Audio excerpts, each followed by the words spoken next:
very strange.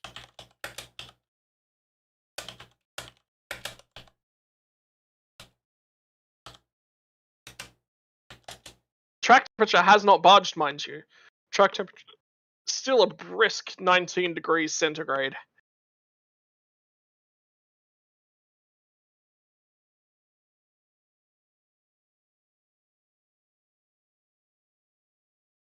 So it's most likely not cars, not conditions, but drivers starting to make a mistake as we are heading into, for our American audience, the more difficult section of the night for you guys. European audiences are starting to wake up, so it would be the hours of the morning that would definitely be quite on edge for a lot of these guys. And we're talking about before as well the importance of having drivers from multiple different time zones and how much easier that makes driver scheduling, as Saulius looks to make a move on a lapped car. Once again, the 555 of Francisco Sotomayor.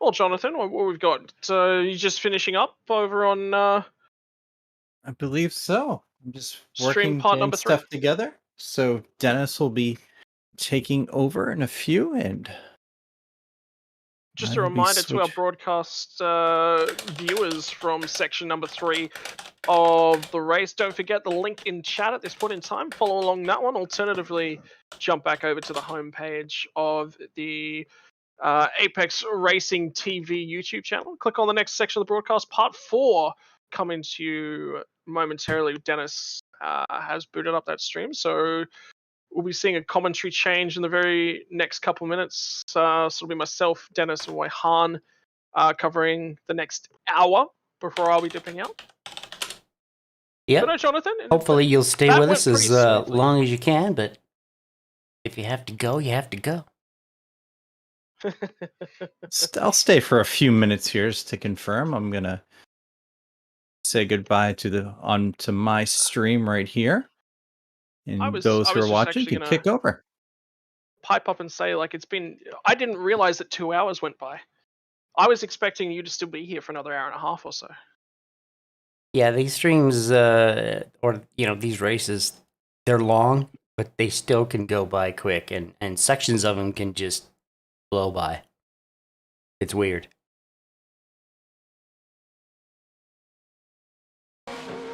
It's just two guys sitting here chatting about a motor race and racing experiences in general. What? Psychology, how much better could it be? Right? Doesn't get any better than this. Doesn't get any better than this, exactly. A whole bunch of guys sharing a pastime. Otherwise, I'd just be, watching racing on YouTube if I wasn't talking to you. Watching racing on YouTube, so hey.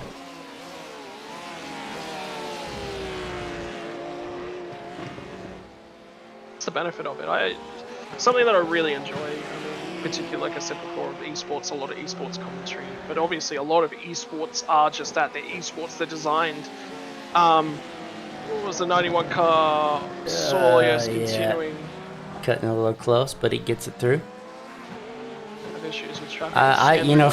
From what I've been watching, I don't know about how you guys have seen it. He's relatively aggressive through the lap traffic. He wants to push his way through. He's actually a lot more laid back than Marius was. Oh, really? Marius was very aggressive.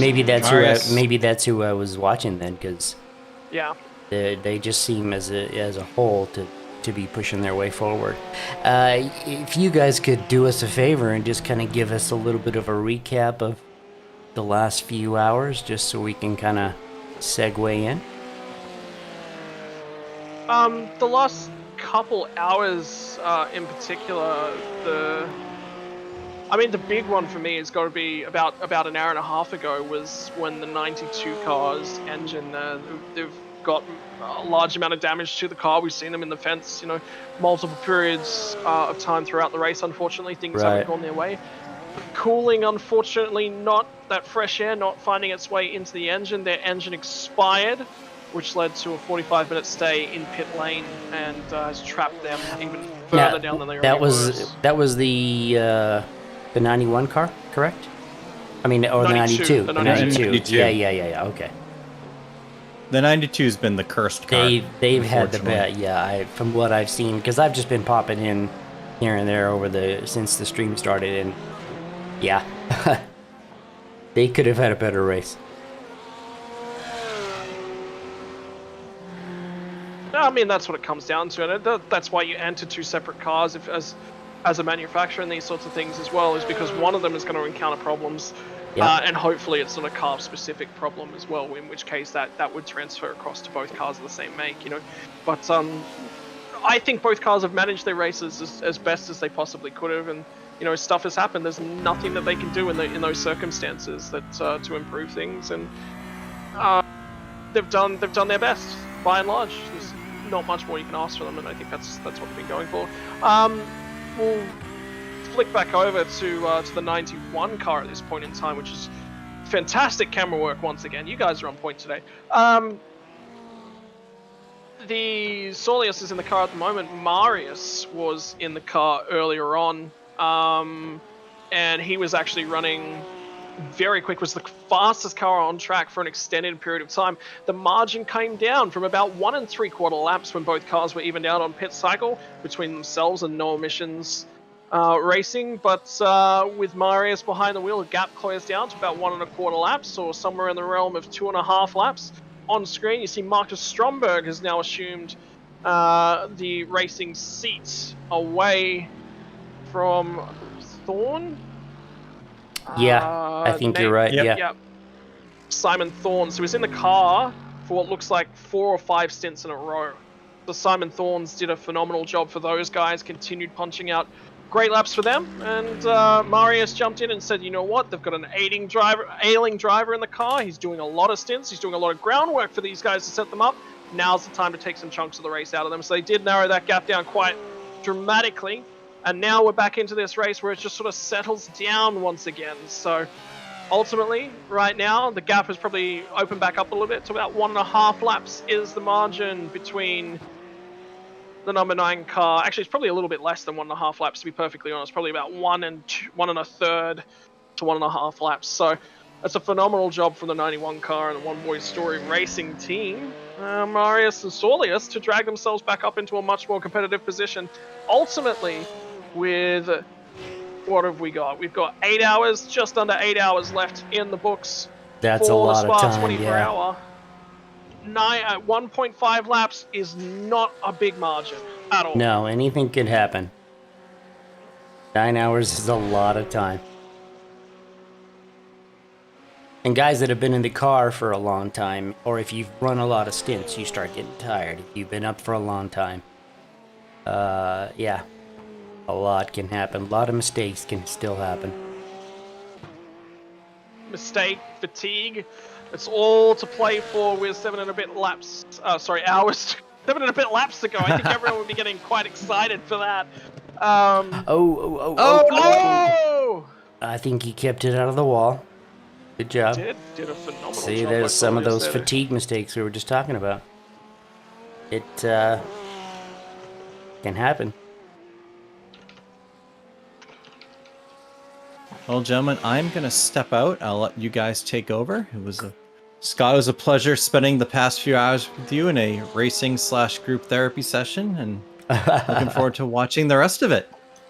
You just let me know, okay? We'll get you hooked up for the Bathurst 12 hour next year. That's our target, eh? All right, take care, gentlemen. Best of luck. We appreciate it, Jonathan. Good job.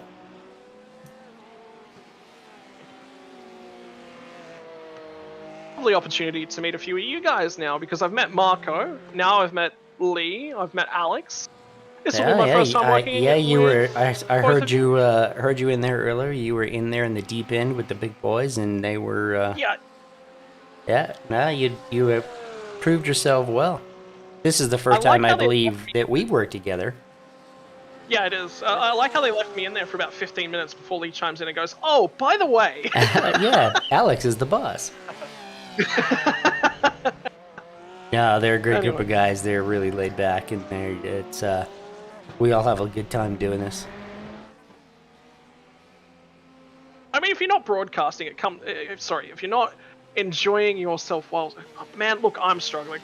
If you're not enjoying yourself whilst broadcasting, it comes across in the broadcasts, and ultimately, the audience tends to enjoy things far more when you're enjoying yourself. Absolutely, absolutely. And I would dare to say we're all motorsport fans because we're here. Okay, you say fan, I say diehard. Well, okay. Hey. Has it got 4 wheels and an engine? Hey, fan actually, is just short for fanatic, so, you know. I was waiting for there to be a Fanatec sponsor plug at that point in time. No, none of that. None of that.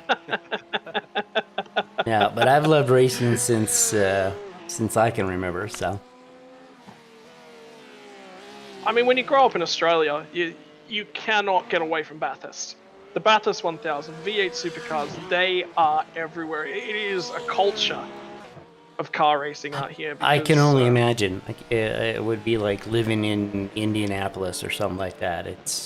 Well, it's different. Like you got to think about it in the middle of America. I mean, look at the big gap between townships over there. So you need a car. So therefore, it is a culture of cars. Right. Exactly. We love cars. But I think. No, I'm sorry. I'm sorry, Han. Go ahead. Yeah, sorry, very quickly. I was just looking at the paint scheme of the Porsche 911 from the rear. It does look like one of those old school pink Porsche paint schemes. Yeah, the pink pig. Yep, you're right. I had seen it, but I hadn't made it click. And actually, head on, it almost looks like the stock iRacing paint scheme, the red, black, and white Porsche. Yeah, it does. I had to just double check to make sure I had my paint program running But that car has seen better days. It's amazing that they're still running where they are and at a pretty decent tick too. They're not that far off the pace, if at all.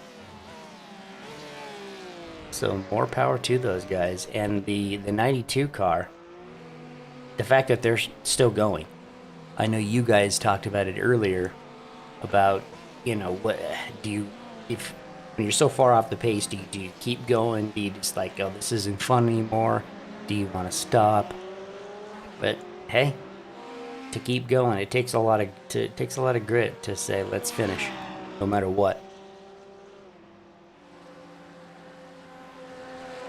Yeah, most certainly. I think with these guys like having 9 hours to go, it's quite deep into the race already. Oh, it's not 7. You're right. It's 9.5. It's 8.5 hours to go. You're so much more onto this than I am. Yeah, that's a third of the race. That's a lot of time. So 91 in the pits. This looks like it's a scheduled stop. And I'm guessing. Have they been double stinting the tires? Do you guys know? Yeah, definitely. I think most of the field has been double stinting the tires, or. Because I know I haven't done a GT endurance race since they made the change to the tires where the degradation is much higher, and it used to be you could triple, sometimes even quad stint the tires during the night, and then what was it, just a build or two back where they changed that. The tires degraded a lot more. Was only for the GTEs, wasn't it? Or did they make it to all GT cars in general? You know what? I don't know.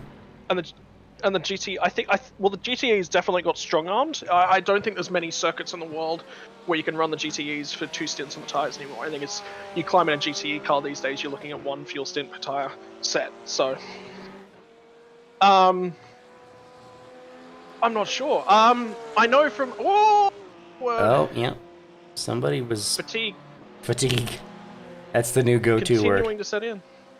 Well, it's got to be at this point. I mean, 8 hours to go, 16 hours, 15 and a half hours into the race. Yeah, a lot of these guys, and even if you're not in the car, a lot of times you're still up.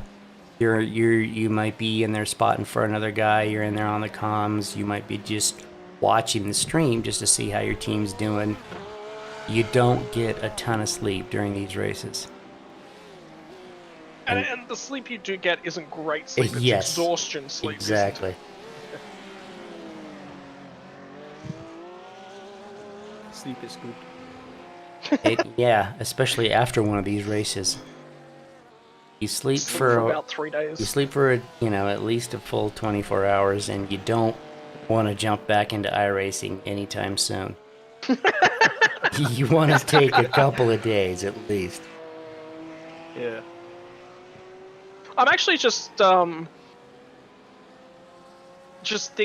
and thinking at this point in time, like, we're talking about the 92 car had to take a replacement engine. I'm wondering if that may have been in their best interest, because their lap time since that engine change has jumped from the 230 sort of range, 228, 226s, 228s, all the way back down to 221s and what it begins. They're making 5 seconds a lap out of that engine change. Well, hey. I mean, once the engine blows, it's not like you have a choice. But, because I remember, at least I think I remember watching the stream. When they came back out, they were way down on speed. It was pretty bad.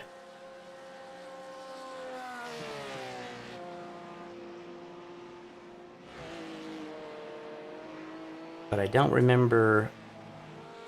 Yeah, I'm gonna butcher this gentleman's name.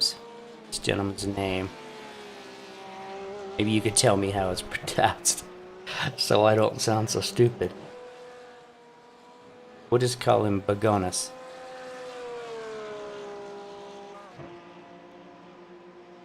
Sorry, I'm on my way back. I'm just doing things around the house at this point in time. No worries. No worries. Oh yeah, I haven't even attempted to say it. Yeah, out of respect for the guy. Tortvidius? Yeah, there you go. We'll call it. We'll go with that. But he's got a best lap time, or that car's got a best lap time of 2:19. So the car, they had pace. They obviously had pace before all the troubles. And they've got pace again now. Like, I mean, look at that 220.5. I think it was the last lap out. So, look, I mean, they've found something again. They have responded. The issue for them, unfortunately, is I think they've got 10 laps to the next car. Or it's either 24 or 10 laps to the next car ahead of them. Was this another drive-through? This would be their first drive-through. So was that just a penalty drive-through for hitting 100? That's an instant point penalty. Oh, man. Yep. And that's bad news as well, because that means that from here on out, they have 20 instant points to play for. 100 is big. 20 comes up quick. And even after the change, the off-track system at Spa, I know you guys have talked about it. It's changed, and it's so much better. But it invites you to just push it a little bit fast. I can go out a little bit further at this curve. I can take a little bit more out of this. So, yeah, off tracks and Spa. Those two are synonymous. I mean, you're not a racing driver if you're not pushing the limits, right? There you go. And if you don't go for the gap, right? Well, that's a different. Even Fernando Alonso reins himself a little bit back in when he's running a 24-hour event. Surely he's not the man, the myth, the legend Alonso the whole time.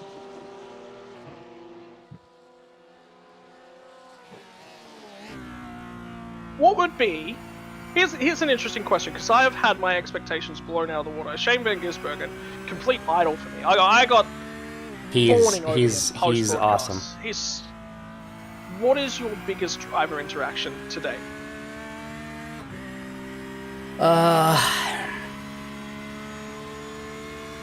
Is it necessarily a sim racing broadcast driver too? Because remember we talked about earlier about I had the opportunity to talk to Samsung recently. That was a cool moment. It could be a sim racer. I've interacted with, I'm fortunate enough to have been able to broadcast quite a few, or a lot of the top sim racing guys. But real life racers, not a whole lot. I'm trying to think. Is there anyone that jumps out as memorable?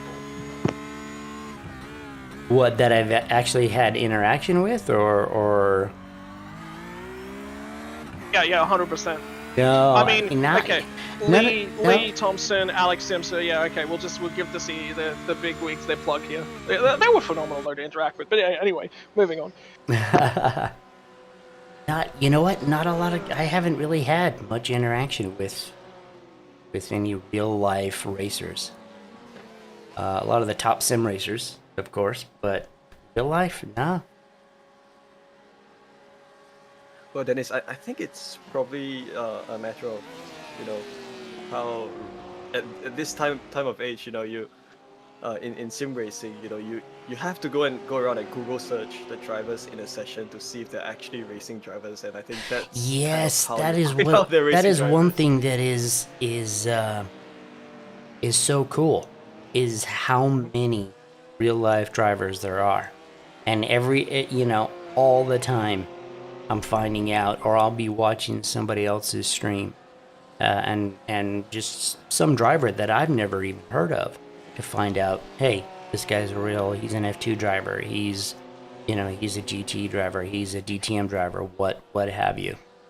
It's just... I had that experience recently with Tony Kanaan. Somebody said to me, Yep. "Oh my God, you're in a session with Tony Kanaan." Yeah. Who's Tony Kanaan? Yeah. Really? Who's Tony Kanaan? Oh my God. I mean, I've been in sessions with several, top guys, some F1 guys like Lando and Max and so forth, but I've never had any communication with them. I've never talked with them or anything. Well, Scott, I did have one. You might be pleased to hear this. So I was doing a race. Yes! Shane Van Gisbergen. Oh, isn't he a legend? Yes, he is. He's crazy quick in the MX-5s as well. It was a broadcast. I think it was a New Zealand broadcast last year. My lead commentator managed to catch him in a post-race interview. I didn't manage to ask any questions, but he was there present with us, and you can feel it. You can feel his presence. When he's with you and when he's racing on track. And I think that was just really amazing. The first time I did it, I literally waited for my broadcasting retinue to have left the chat. But the instant they did, I started squealing and running around the house, and I was full fangirl mode. Yeah. But we all have those sorts of moments. You meet your idol. It's just lucky enough that, the guy is just an absolute gem of the sim racing world as well as the racing. He's got time for days. He's out there. He's having a blast. So of course he's got time for people. Anyone who wants to sit there and talk cars to him, he loves. Is that a clean BMW in the background? That looks pretty clean. Would seem so. That guy's been in the pits for 15,000 seconds. I'd say this is a solo runner. He's done a few laps at the start of the race, and then he's woken up and gone, you know what, it's time to get back in that car. Yeah, found that safety rating. So I kind of like it better with the... He's a solo racer. Yeah, I was just gonna say, I kind of like the BMW with the black nostrils instead of those with the horizontal bars. BMW front grills, there's a controversial topic. Yeah, I am a lifelong BMW fan. I've owned probably a dozen of them, and I can't get with that grill. Sorry. I agree. I just agree. can't. It's not for me. Grill. Put it on the GTE body, and it's fantastic. Sure. Because the GTE grill's so similar.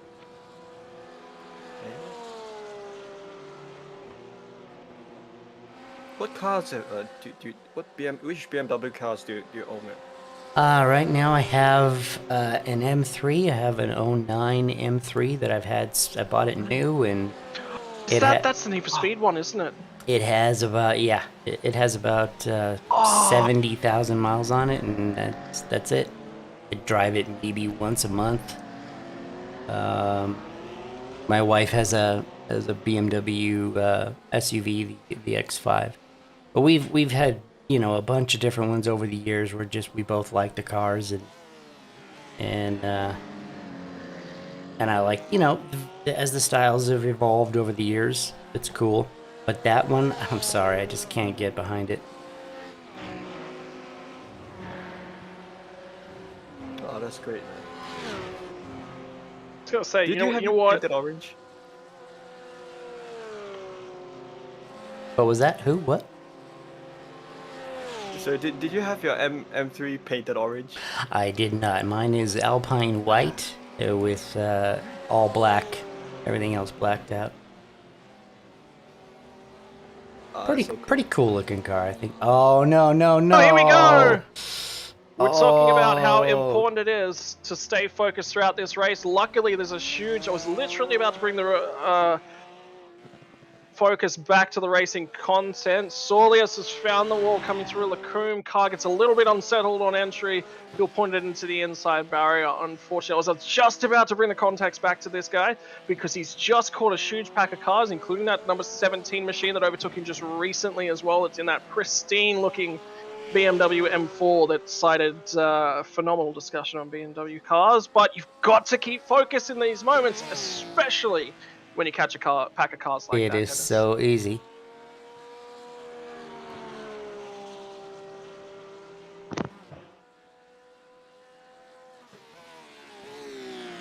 Apologies, guys. I'll just be right back. 1 second. Yep. Yeah, you know the Porsche engine sound never gets old, right? That's it. No, I think it's the best sounding car on the service. It sounds great. Which variant of the Porsche, though, is your favorite one? Because you don't forget we got within the iRacing services the Porsche 919 LMP1. Well, yeah, I like the RSR, the GTE. It just screams. And I have heard that car in real life, and it screams in real life. It's an ear killer. It's awesome. It's probably the most exciting of the sounds, but I can never actually. So that's the RSR, but I can never get over the 911 Cup. That car for me. Yes. You know, the 911 Cup, I have a love-hate with that car. As does everyone. It's a cool car, and it is, you know, there's a reason why it's championship car. It's very difficult to get right. To drive it fast is hard, and it's rewarding when you get it. To drive it fast consistently is even harder. Yeah. And more power to the guys that can do it, because I can't. I can drive it consistently, about a second off of what would I consider a good guy, and I put it took me, I think, 3 or 4 months of just hardcore practicing that car. Yeah, we drove that car, me and my team, for the Nürburgring 24 hours, the Nordschleife. See, I didn't even commit to that, and I love the car. And that was a hard grind. Have some flashing headlights. I'm wondering here, I'm just having a look. The reason that Saulius has continued on with this run after contact with the wall is because his pit stop is only a couple laps away. As a Ferrari on the outside attempts to jump on the power, running down in 35th. That machine is. You said he was only about halfway through his stint? No, I think he's coming towards the back end of his stint. I'm just having a look. Previous pit stops for the drivers ahead and behind, remember they were about half cycle off, was lap 369. These guys are currently on lap 381. So I have a feeling it'll be within the next couple minutes, next couple laps, potentially, before we'll see Saulius in the pits, and potentially a driver change as well, because he's just done a double. Yeah, and that car doesn't look any more banged up than it did before he had that little off, so I don't think that's going to be too big of a problem. Slow portion of the track, so a low speed incident, I believe it was into a tire barrier as well, Yeah. so that may be the saving grace for him. Yeah.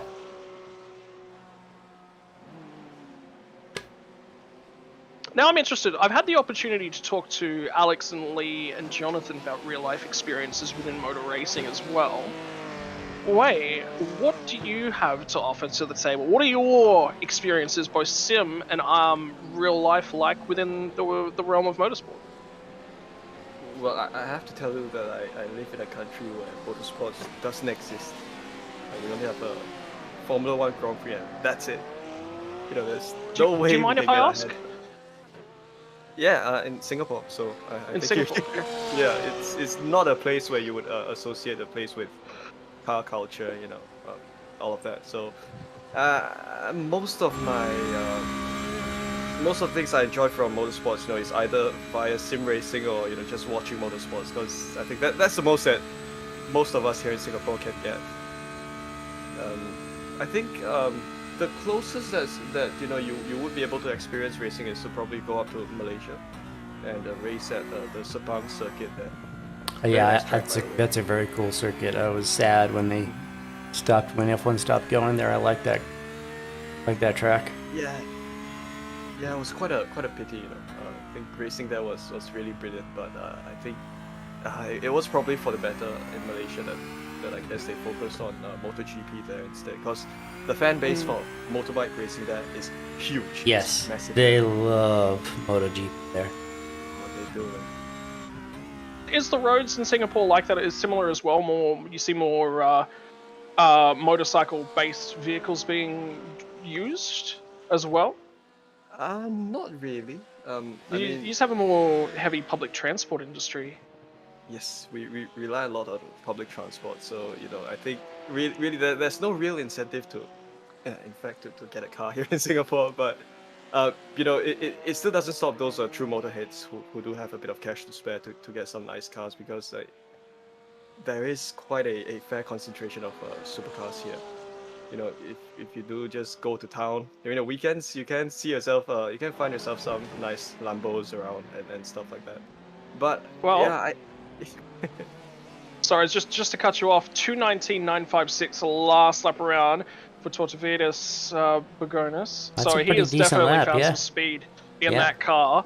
And coming back down to pit lane, so they're currently, I believe, 24 laps down on the next car on track ahead of them.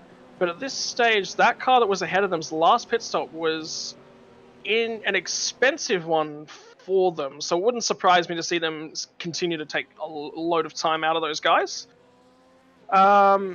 In the meantime, yeah. So jumping back to Singapore, it's really interesting because you don't even from an Australian perspective, we are a part of the Asian market, if you will, although it be a very different one. I love hearing about the cultural differences within not just the Asia Pacific region, but also within Asian to Asian countries. It's such an interesting portion of the world to live in, because even within the Asian subcultures, there's so much difference as well. Yeah, well, I can't really speak for Malaysia because you know, I don't live there, but yeah, I think you know they have a huge presence of motorsports there as well. You know, things like you know, even they've even done rallying before. You know, in their forest, you know, they have a lot of forests around it. They do rally around there. So I think if you do have the chance to visit Malaysia and you go to the right places, you will see a lot of good grassroots motorsports. You know, you can get like a maybe a 2000 AUD Proton that they call it there, those cars, and you know they even do run a series with those cheap cars over at Sepang, and I think that's really great. Not something that we have here in Singapore, so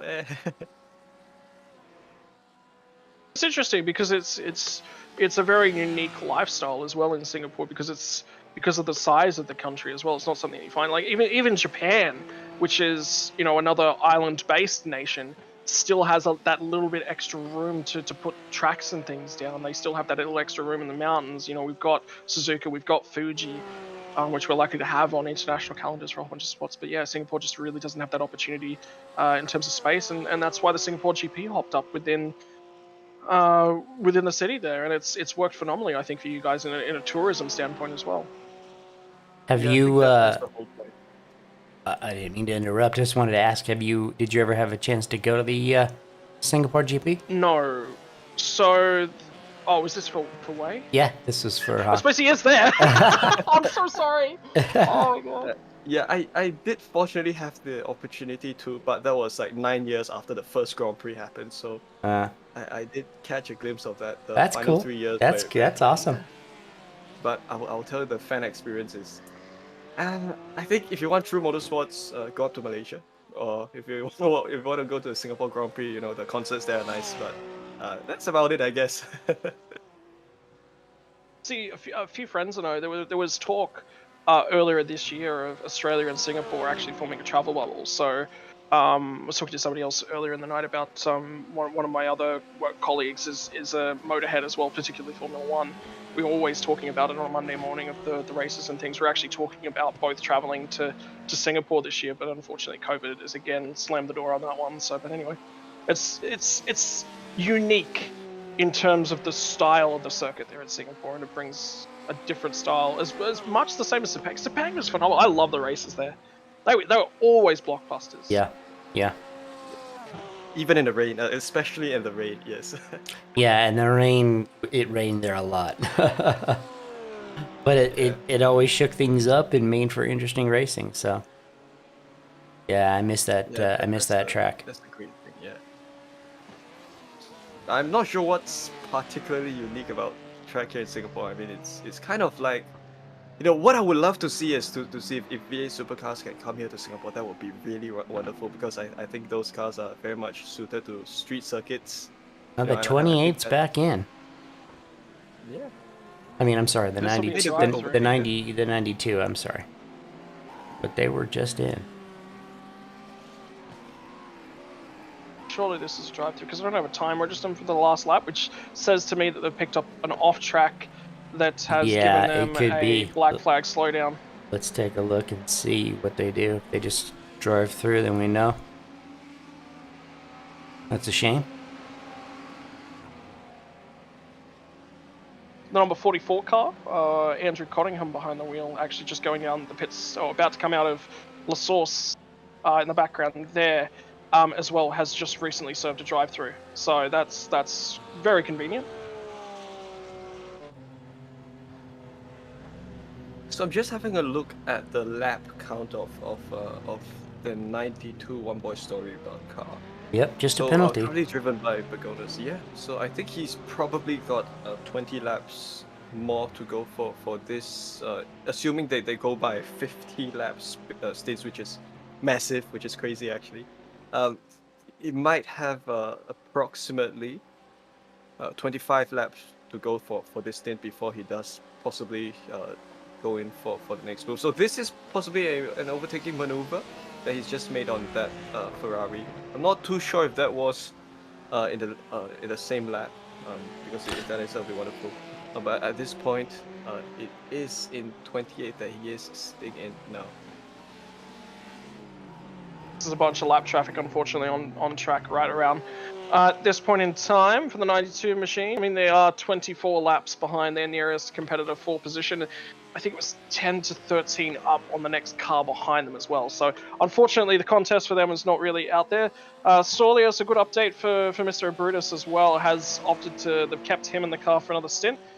And they have served a drive-through recently as well, so it's something to keep an eye on. That was on lap 377. Yeah, they both had to, yeah. So I have a feeling, a sneaking suspicion, that the no emissions number 9 Mercedes has actually served a drive-through already as well. So this is the stage of the race where penalties start to play their way into things. Yeah. But anything can still happen. Yeah, just tell that to Toyota. Yeah, oh god, that was the most one of the most heartbreaking things. You know, I'm not a Toyota fan or anything, but come on, you had to feel bad for them when that happened. Oh, wasn't Mark Webber a driver for the Porsche team that overtook him at the time? So as an Aussie, I mean, you could be right, yeah. As an Aussie, my support has to go with the Porsche car there. Yeah, but yes, I always still liked, as a motor racing fan. I always liked Webber. He was fun to watch. He was a lot tamer than the other drivers who were around him during his era, and I think that was to his disadvantage. Yeah, downfall. He was definitely the Valtteri Bottas of his era. Little too nice, yeah. The Daniel Ricciardo of his era, yeah. I can't forget. Yeah, go ahead. Sorry, yeah, I was just saying I can't forget when he vomited in his car back in 2011, I think. I can't forget when he what race was it where he hit the back marker, and he flipped up in the air. Was it Heikki Kovalainen or no? It It was was in Valencia, I think. Valencia. Probably. You're absolutely right. Yes, Valencia. I think it was Kovalainen. I don't know for sure, but I remember that wreck. That was a wild ride, and he's done it more than once. Remember when he did it at Le Mans? Jesus, talk about flashbacks. Was it his rookie year at Le Mans too? Or it was in the practice session, the warm-up session, the morning of the race? I don't recall. Because I saw something about, I mean, this would predate me. I think this would be like 98 or something before I even had an inkling that the Le Mans 24 Hour was even a racing event, so...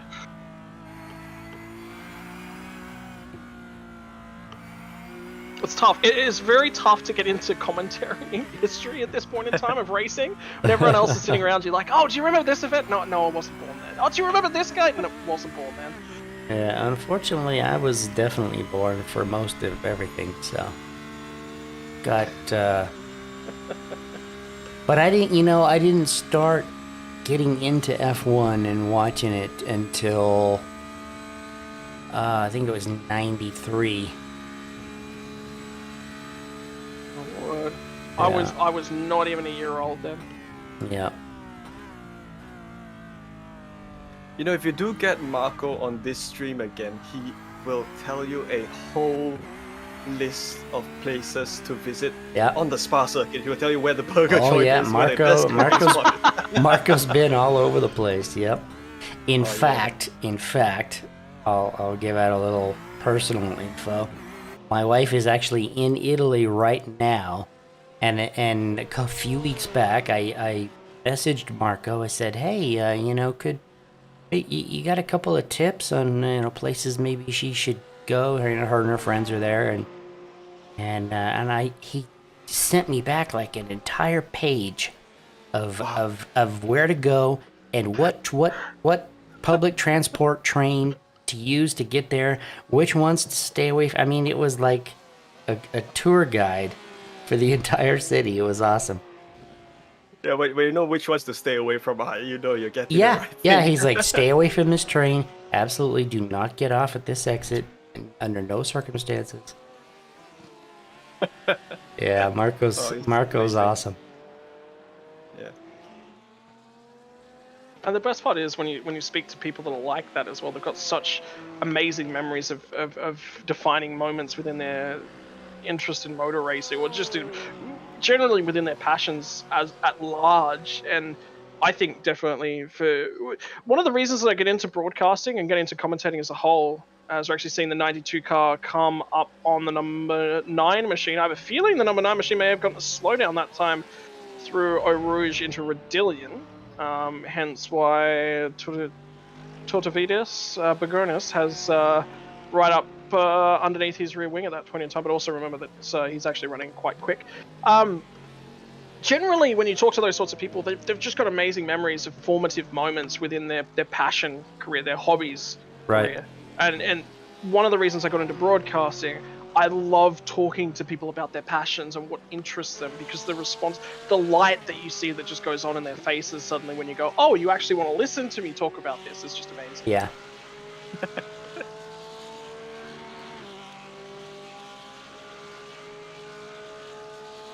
So this is Bergonas going to, giving the race leader, possibly, I think this is the race leader up front. Yep, it is. A hard time. Yeah. And he's not dropping off. He has actually pulled up that little bit of a gap. That is surprising. Two drivers in very different stages of their race at this point in time, and I have a feeling that Marcus Stromberg is actually attempting to let him go at this point in time. You'll see the lights come on now. Yeah, he should just let him go. Bergonis. No need to tangle. Well, you got to remember that Bergonis has got a fresh engine here as well, so this actually could play in Marcus's favor if he gets a tow down the Camel Straight here and through Eau Rouge and Rodillion at this point in the race as well. That's a few extra clicks that he'll be running in a straight line. So this isn't a bad decision from him. maybe save a little bit of fuel.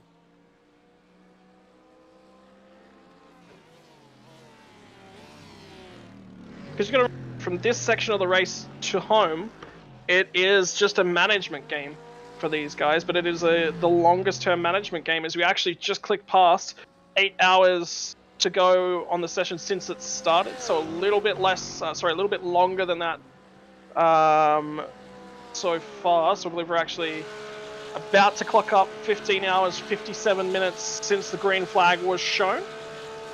And look at that. That is the difference in terms of straight line speed right there of the number 9 Mercedes. Fresh engine or and not, now, but see, you don't need to do that, guys.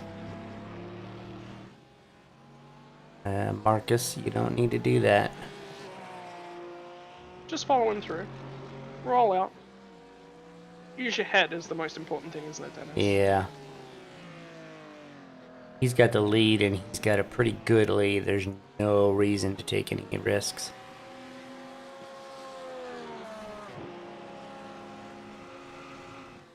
Speaking of risks, a car that has taken a lot of risks is the 13th place number 12 Ferrari of Aaron Lewis. That thing has been all out of shape, and I've seen crabs walk straighter than that. Oh my goodness. And I have broadcasted other races with Aaron. He can have some decent pace if he's got a car that all 4 wheels are pointing in the same direction. Yeah, take it into the pits. That's the smart thing. You know, when I do race with my friends in endurance races, you know, I kind of share with the team. I try to tell the team that, you know, no matter how much damage your car is, as long as it does have the bonnet lid on, it's fine. It can still go. Yeah, as soon as you lose the hood, forget it. Yes. Well, endurance racing is the team that spends the least amount of time in the pits. They're usually the winners. Whatever that time happens to be, whether it be standard pit stops, if you save them because you've saved fuel, or just keeping the car clean. Being in the pits loses your races. And a really good point as well about traffic management on the previous lap. This is a really good opportunity for Saulius to prove that he has got his head switched on at this point in time. The car that's just overtaken him, the 27 machine, currently running now 2 laps, so it'll be 2 and 99% of a lap at this point in time. Laps behind him is Juan Mena in that Lamborghini as well. They've not had the cleanest race for them, but look, I mean, the car is nearly in perfect condition, and when you compare it to most of the cars that are still circulating out there on track, I mean, it doesn't look too bad. It's still good. It's still good.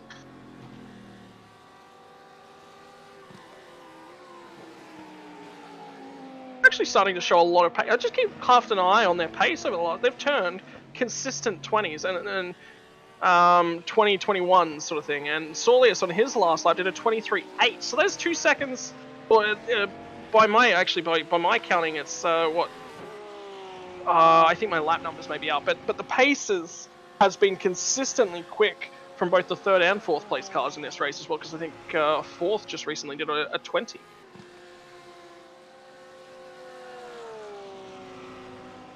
Yeah, I don't know if that was that drop off was just traffic or yeah.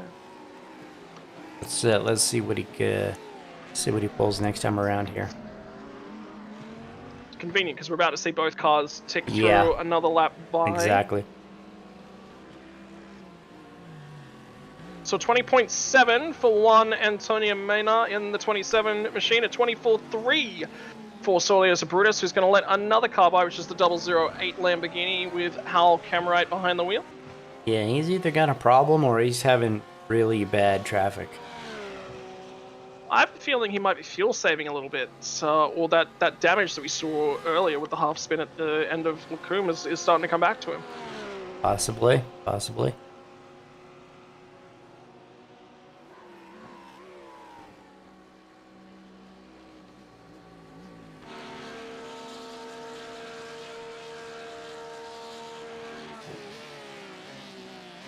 I'm not hearing any lifting and coasting. Full send. Yeah. Could it be that drama still yet lives in this race with the 91 machine? Unfortunately, that's going to be me. There's about 10 minutes until I'm actually scheduled to get out of the booth at this point in time, but my team's just messaged me, said they need me in about 10 minutes to jump in the car. So no I'm problem. go. Good luck with your stints, and hope that everything works out. Absolute pleasure joining you guys in the booth. Pleasure to meet you both, and give the team my best at the back end of the race as well. Absolutely. Have a good one. Yeah, all the best. Have fun.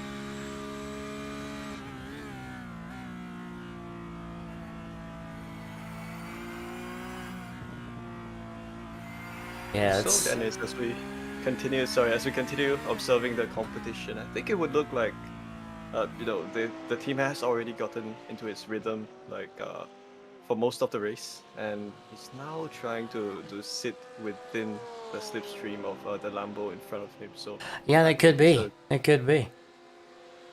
Yeah, it's always nice to have someone in front of you, but kind of punching through the air for help you. Yeah, because we talked about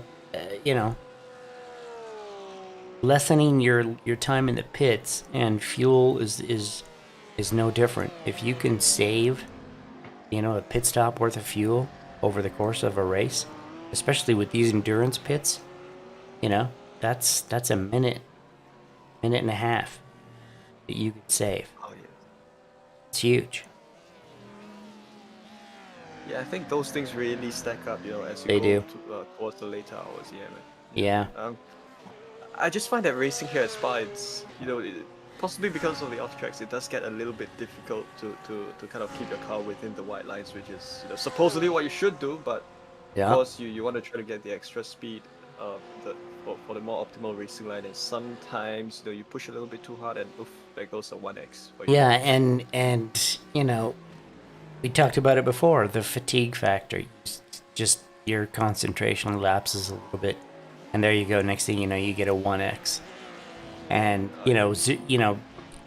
getting to 100 incidents, that takes a while.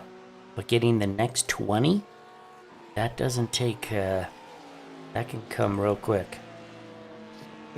And it would be a shame to see them have to come down the pit lane again to serve another drive-through. I can't help but notice that they've managed to keep the spoiler still relatively flat. It is. Yes. That's everything. Every other surface of that car is beat up, but the spoiler, not too bad there. End, I guess. Yeah, front end looks quite good as well. It's probably just. It could be worse. Yeah, it's not too bad. Man, they've got. And you know how iRacing's their damage model is with the effect of top speed. You can get a little, just as what seems like a small amount of damage, and next thing you know, you're 5 clicks down on speed down the straight. Yes, it affects your run a lot, and that's. And it eats more fuel. Makes fuel saving that much harder. It's, the problem just compounds itself. Yeah, and you pretty much become a sitting duck, once you're on the camel straight. Someone can just blow past you like that. Well, we saw that Mercedes, the leaders, No Emissions Motorsports, go by these guys, the 92, just blew right past them.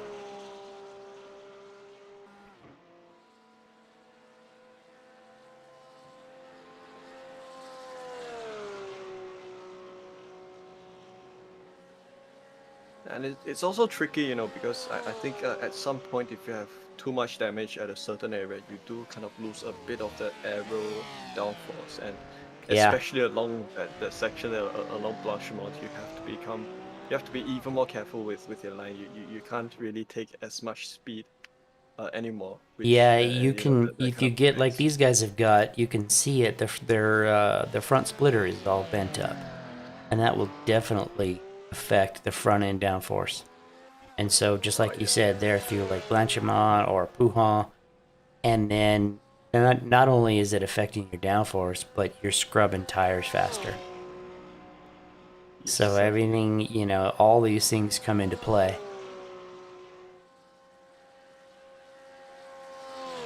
unfortunately for Bergonas, I don't think he's got anyone in the vicinity, which which probably means that he's probably going to go on hot lap mode, I guess. And I think Yeah, that's he's probably a got large part of nobody the to area. draft with. Yeah, that's a shame. Yeah. But sometimes that's good. Sometimes, you get in your own little section of track, and you can just get into autopilot mode and start laying down some laps. You don't really have to worry about the traffic as much. And, so, next thing you know, you've cracked off 5 really good laps. Yeah, it does kind of make time pass a little faster, and you spend less energy battling with not having to battle someone, which is Yeah. sometimes a good Yeah, thing. that's true. Yeah, just don't fall asleep in front of the wheel. So this is Solius Abrutis. He's probably coming under a bit of it's probably not within the same lap, but he's got someone behind, and that could kind of make things a little more interesting for him. But of course, you sometimes being the car in front of another car behind you, it does it does mean that sometimes it gets a little bit easy for you to trip over, and he's probably going to.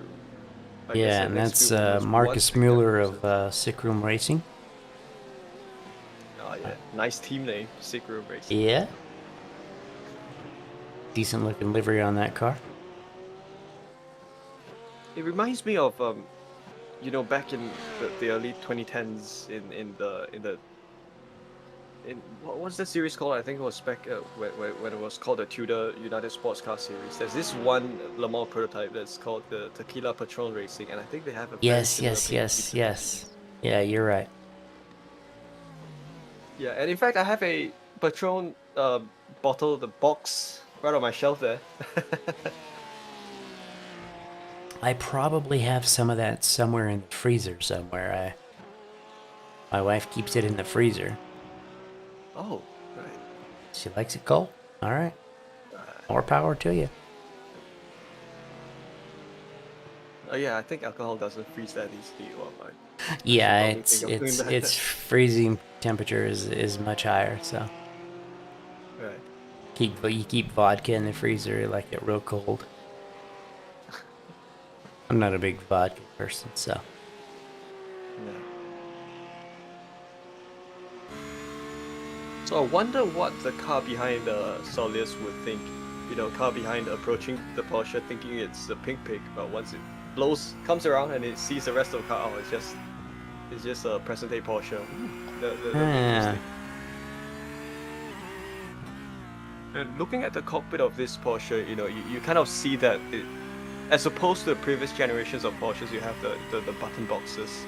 They used to have those hard switches, toggle switches and stuff. But right now they've all changed to these tactile button switches. Right, they all light up. They all are various systems on the car. Makes it easier for the driver to have to, change or turn something off or reset a system or what have you. These camera systems on the modern day GT cars and even the LMP cars, the rear view camera systems, they're crazy expensive. About a $30,000 system, and it doesn't show it actually here in iRacing. iRacing doesn't simulate it, but the driver it will have a little icon above the car. If it's approaching you rapidly and it's going to overtake you, then it'll flash red. If you're overtaking and you're pulling away from it, it'll flash green, and it'll also flash a little arrow to which side that car, if it's going to overtake you, which side it's going. Makes it easier for the driver to just really quick glance at it and see, hey, this car's coming up fast and he's going to come up on my right hand side. It's really, really cool tech. Yeah, in fact, I think if memory serves me right, I think it was probably the guys at Corvette who probably made use of it earlier on, by this team called Pratt & Miller, which are the team that kind of services the Corvette racing team cars, and it's quite interesting because they do missile defense systems in real life, and they transfer some of that technology to car tracking. Really? Here Oh, that's cool. Yeah, they do. So if you do hop on a Corvette, and I think it kind of goes to show that, you know, not all technology in motorsports is irrelevant, because many of the nice technologies that you see in your cars nowadays, some of it comes from motorsports as well. Yeah, quite a bit of it trickles down. It doesn't always trickle down, you know, quickly, but yeah, things like analog brakes, things like stability control and launch control, or, you know, traction control, all these things, these things all came from racing. Yes, and even things as simple as, you know, like your rear view mirrors and seat belts. I think those were pioneered in racing way back then. Yep, Then back they in the thought, you know, day. it would be, yeah. Then they thought it would be applicable to real life, and I think it's more so, you know, with I mean, it's probably controversial, but electric, you know, those EVs. I guess you've got Formula E where you can test bed Yeah. electric powertrains and transfer them to the road cars. You know, I gotta tell you, I'm not a big EV fan. I mean, the technology is awesome, and you know, you look at things like the Tesla S that just can absolutely blow the doors off of most things in a drag race. But it's just there's just something about the sound that makes driving cool. You know, sound of the engines going to the racetrack. Yeah, I think that's the unfortunate reality, that I think eventually maybe I'm not sure if it's going to be within our generation, but I think one of eventually, you know, we might just lose something that we enjoy a lot. But Yeah. unfortunately, that kind of goes in a way of I guess things changing, unfortunately. But you know, like some EVs do also have I guess those audio systems that kind of simulate car sounds, Do they although really? not actual engines. I think those you know, some of those small EVs on the roads, you know, if they do detect the people in the vicinity, they will kind of play some fake electric vehicle Oh, noises. yeah. Yeah, Okay, I those get you. kinds. I get you. Yeah, Yeah, there's it might just sound a something bit like, about the sounds that you know. I mean, so much of what we perceive is sound, and yes. it can be a very visceral thing. Yeah, well, maybe if Elon Musk does start to have some funny ideas, he might just, or he might just kind of install a speaker that plays a Mustang V8 Hey, in there your you Tesla. go. You could change it. Yeah, man. You know, you can make it whatever you want. You know, Yeah, today I want a straight six Porsche. You know. exactly. So Solian's made some overtaking moves on the Porsche behind him, Yeah, and or was it another car? Yeah. he's pulling a little bit of a gap. Let's see what his lap time is coming around this next time.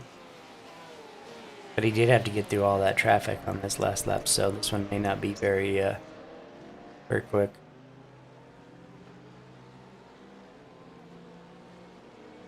I've always wondered, you know, what happens if a bird flies into the front grills of the BMW M4. Yeah. Well, it's probably gonna die. Yeah, man. But It's gonna be yeah. a bird strike. Well, you know, you have your obviously the radiator, and then right below that is the intercooler, or the turbochargers is right. That's what, you know. Supposedly, that's part of the reason why that grill is so big, is to keep that intercooler cool. But you would think that, I mean, could do a better job. It just does not look good. I'm sorry. Yeah. And I'm a BMW fan, but I can't get behind that. Let's just hope the subsequent generations might kind of adopt a more traditional BMW design. Yeah, you know, I saw a photo just recently of a 2024 BMW, like a mock-up, and it wasn't a, and it went back to a, you know, standard BMW type kidney grills with the grill underneath. So maybe they realized, hey, this is not, nobody likes this. Let's change it back. Yeah. Have you seen the new BMW M2? I did see one picture of it. It's cool. I think yeah, though the rear end though, some people say that the rear end does seem to be melted a little bit. I tried to buy an M2. This was 10 years ago. When they first, well, maybe not quite 10 years ago, but when they came back out with it, and I couldn't get one. They were none to be had. Right, is that popular? Yeah, I guess so. Because I couldn't find one. Right. I mean, those cars are amazing, right? They're small and nimble. They're small and they're fast. Yeah, the same engine as or the same engine's type. I have, like I told you, I have an 09 M3. I had an 07 335i, which was the twin turbocharged flat six. And that thing with some tuning and, an exhaust and a decent intake was an absolute beast. It was an absolute beast. Yeah, I'm just Google searching some images of that car as well. And that engine that was the N54 engine that was in the 07 3 series. That was the reason that they did not in 07 they did not come out with a new M3. There was no new 07 M3 because they were like, oh my goodness, we have this, our standard 3 series is faster. Because it was a beast.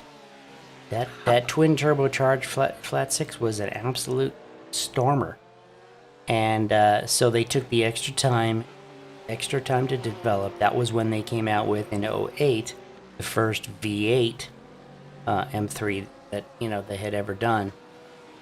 They had to. They had to take some time. Yeah, you can't have your premier or because the M3 is their top selling sports car. In fact, it's the highest selling sports car in the world, over time in history wise. You can't have a car that's $20,000 more that isn't any faster. So yeah, that was how good that engine is or was. The N54 there, that twin turbocharged. Then they went to a single turbocharger, and I think they're now back to twin. In the what's now called the 4 Series. If it's a coupe, it's the 4 Series. But yeah, it's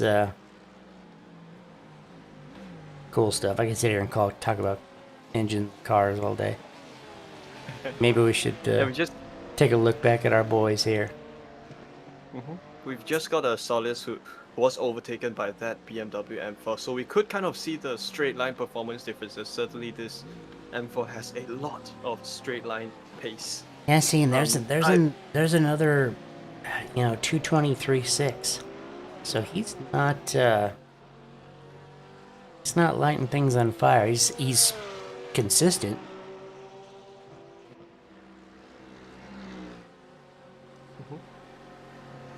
Yeah.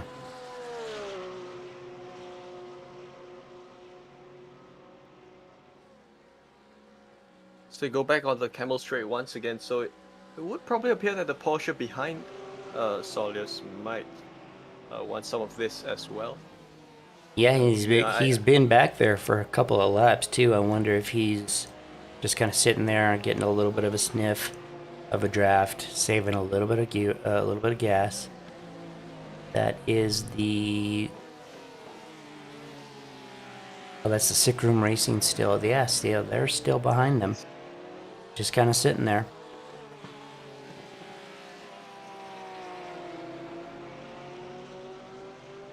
So 91's not pulling away.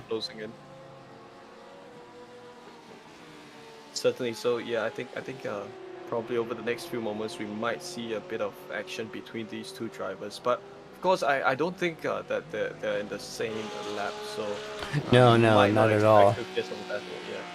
Yeah, no, they're not at all. Yeah, so that is the number 11 car, and I think Yeah, it would appear from this perspective that he did that the 11 is kind of going a little easy on the power. So he might be probably looking for a better opportunity to make a clean pass. And that's very important because, if you do make a clean pass instead of kind of forcing a way through.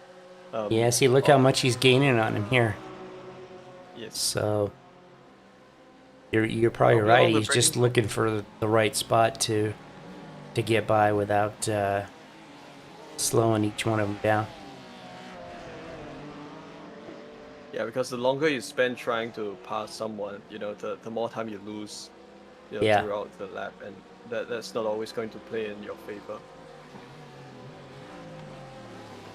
There's going to be another lap around Spa, as he makes his way around the hairpin. And I've not driven in Spa for some time, but I did notice that here in this session there are some track rules, and I think it would appear that at some places you can kind of push your car a little more as compared to before. Yeah, well, that's all part of the new track limit system that they brought out with the last build, I believe it was. So you can, because iRacing always measured the track limits at the center of the car. That was the easiest way to do it because you could do it the same for every car. And now they're actually measuring it at the wheels, so you can put, 3 tires off past the white line. As long as you've got one wheel in, you're good. Which is cool. It's great. It's fantastic. They've done that. They've only done that at Spa and with the new track that they put out with the Red Bull Ring. And hopefully, though, they'll get around to implementing that into the other tracks as time goes on, because it's really cool that they've finally done that. But again, like we were talking about before, it just invites you. There's a little bit of blink. It just invites you to go. Okay, I can go a little bit further off track here. I can take a little bit more of this curve. I can, and racing drivers are going to take as much as you give them. You give them an inch, they'll take a mile.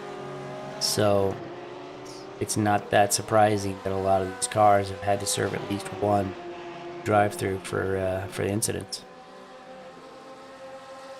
Yeah, it does remind me also of Monza, where you have 2 of the corners where you used to be able to use all of the AstroTurf, but I think that there were track limits introduced after that, and you a lot of time is kind of spent deciding on how far you should push, and I think exactly with that Porsche behind me, he might have overcooked the corner a bit. And this is Saulis is going side by side with the other Porsche, and he's probably going to. Yeah, he's got the 11 right on him now. Well, it's been there for a while. This is just slowing him down. It's losing him time he doesn't need. Yeah, I know what you're talking about there at Monza with the limits there at the exit of both Lesmos, and I don't know why they did that, because it's that's a standard standard track limits in all forms of motorsports. If you've ever watched any racing at Monza, they use that green cement is out there for a reason. They use it. So I don't know why they did that. I don't personally like it, but it's the same for everybody, so. Yeah, well, it used to be a bit of a little bit of snap.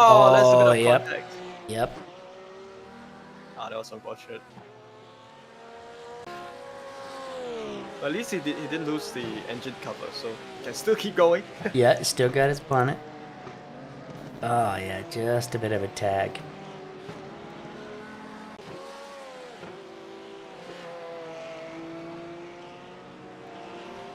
Yeah, I was just gonna say, Monza used to be one of those tracks where I could farm my safety rating, but ever since the track was out,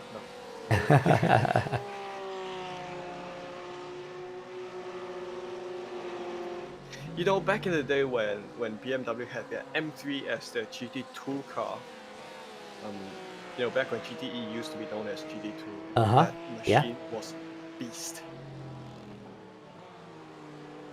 Yes. When they had M3s for GT2s and Z4 for, I think, GT3s, or maybe even further back when even their GT3s were M3 as well. They had both classes. They used the same car, just slightly different body kits. those were the days where BMW really they kind of pushed the cars balls to the walls back then. Maybe it's probably similar now, but just that back then with the M3s, the car was it was fast and was also stable at the same time, I think. And it was very cool looking. Beautiful cars.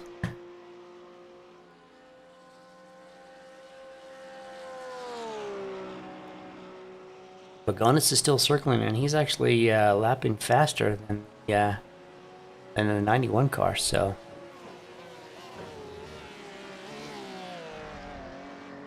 Putting in some decent times. Consistent. That's what you want. It's exactly what you want from an endurance guy. Another 221, yep. Yeah.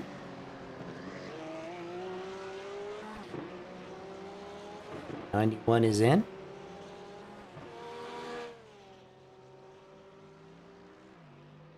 This should be for a standard service, correct? I don't...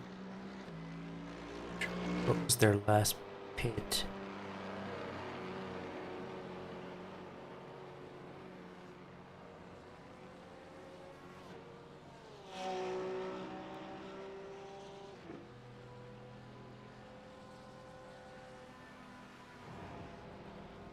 Yes, this is definitely going to possibly be the end of the stint for Solius.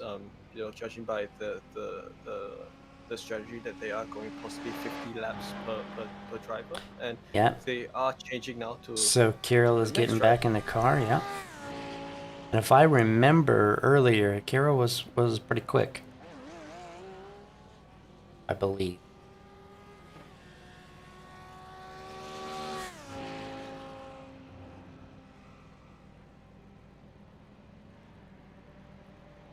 So one of those things with iRacing, they simulate the driver change time as well, 30 seconds. So it's hey. really realistic, yeah. Yeah, and I know Alex was talking about earlier, that were earlier on in the endurance game that there were teams that had everybody there in one location, and so they were saving time with the driver swaps because they weren't actually changing in the game. They were just a guy would just jump out of the rig and another guy would jump in. They were saving time throughout the whole race.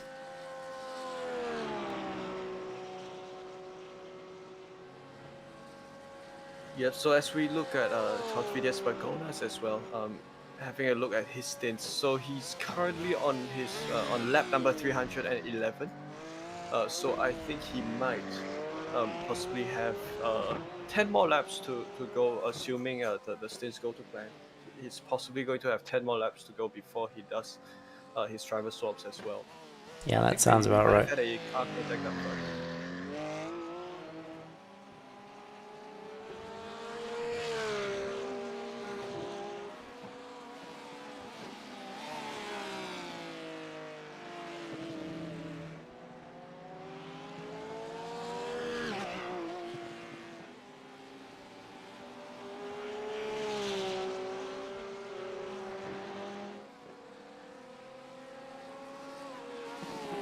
So of course Kirill is having some traffic behind him.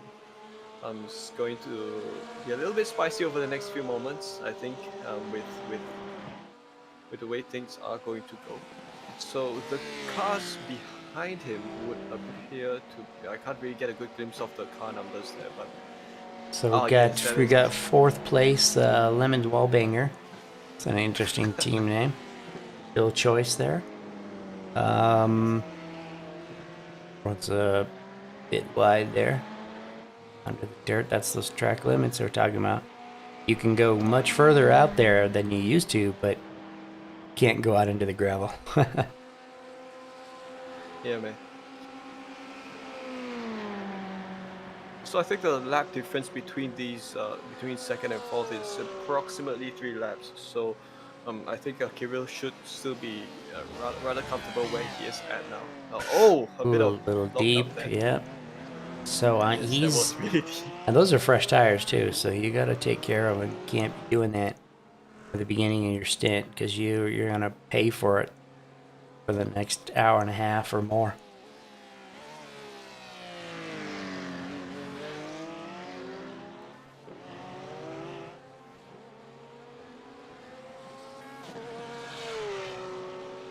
one thing about this endurance layout here at Spa is that as much as the extended pit lane gives you the capacity to have as many cars as you can get on this track, it does make pit stops really that much longer. Oh, yeah, it's the longest.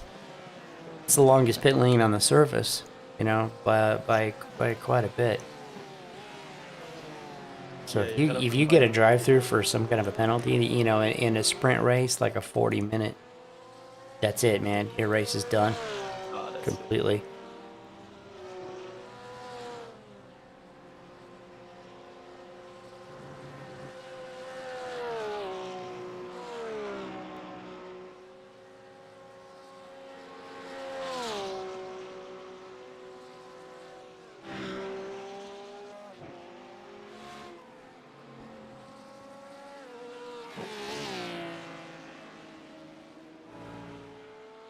Curious to see what Carroll's first flying lap time is going to be.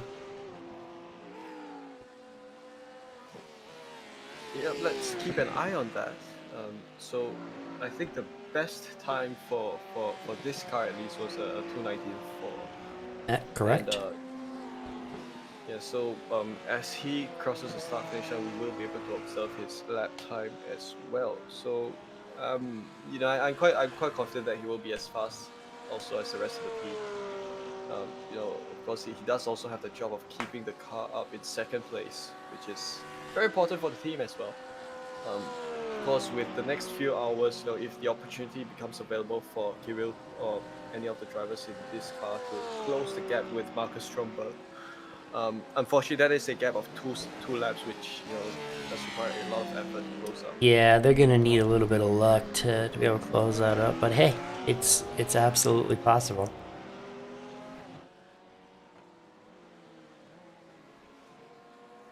.223.9. So yeah, he did have a little traffic, but.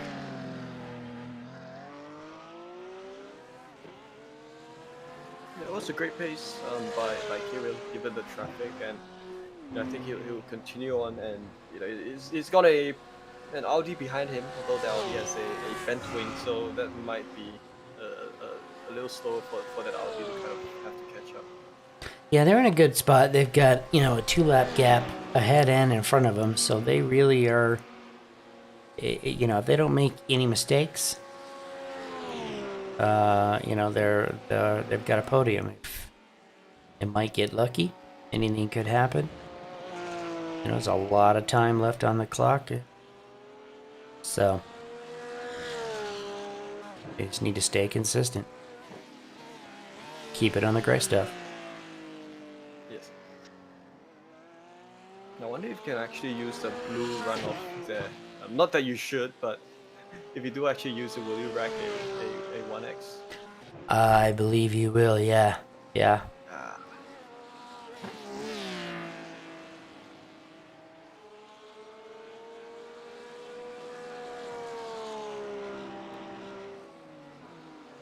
Yeah, very good use of the AstroTurf there. I think, well, if only I could, if only these revised track limits kicked in much earlier, I would have lost so much safety rating.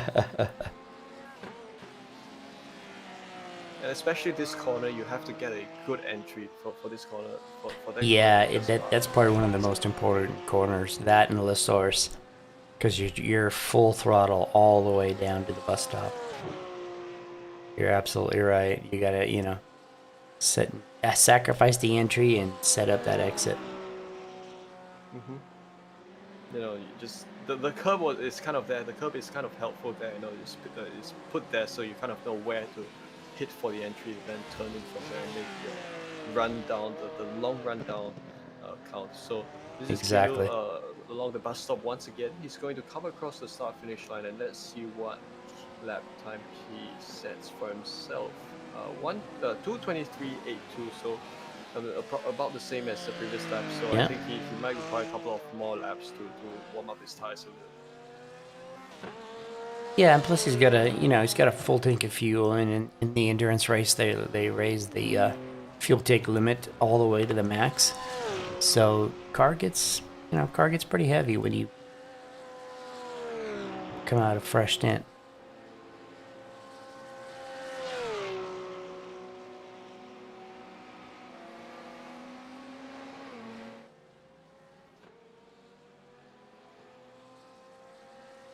take a look at Bagona, see how he's doing. Last lap was a 2:20.4, so he's getting on with the program. He's doing well. Peter just ran a 2:22.5, so he's... That's really fast. Yeah, it's a shame that they had, so many problems early on, because, that driver lineup have obviously got some pace.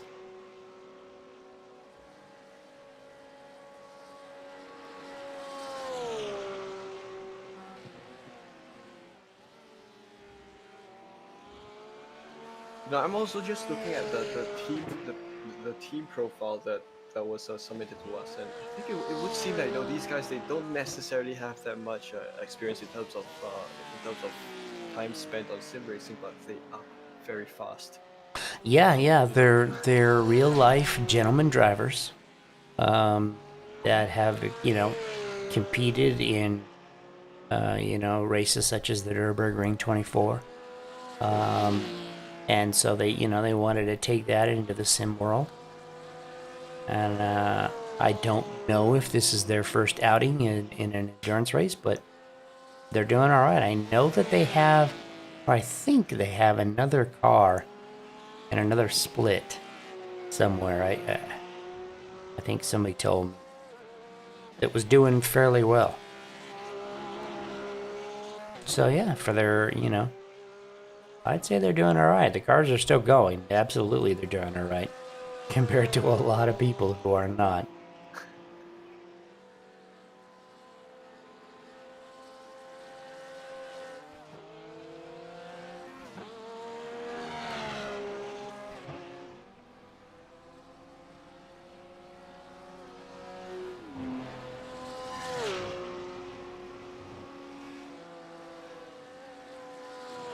Last lap for Kira was a 2:24.1, so lost a little bit of time.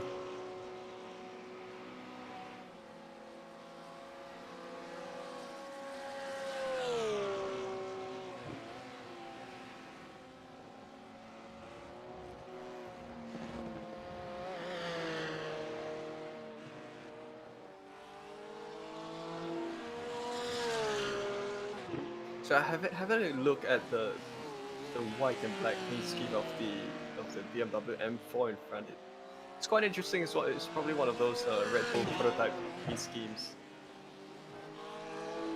Oh yeah, I know which ones you're talking about, that are designed to like a camouflage type scheme, so people don't makes it hard to see the actual lines of the car. Yes. Yeah, I know which one you mean. It is an interesting one. Overtake maneuver done. Yeah, that's what you need. Nice and clean. No drama.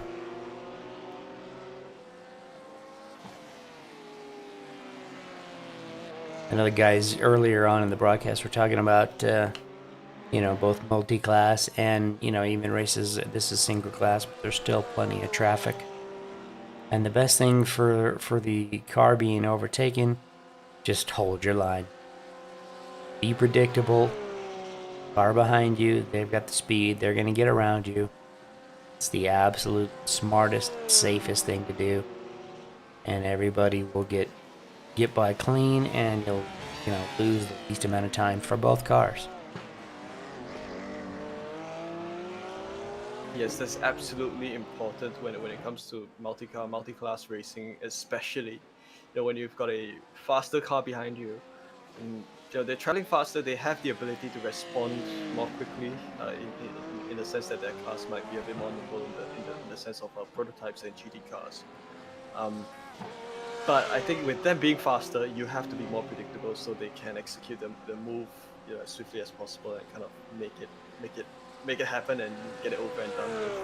Yeah. But, I think in this setting, with GT3 cars, all the cars are kind of around the same. So I think the focus would more to be on to kind of take your time to make the overtaking move work.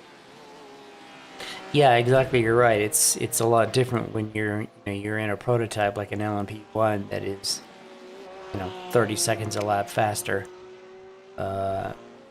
and you know, when you get overtaken by a car like that, really have to be predictable because the closing speeds are so high. You can't, you know, make a last minute jink to get, you know, offline. You think, oh, I'm gonna help this guy out. It's just the wrong thing to do.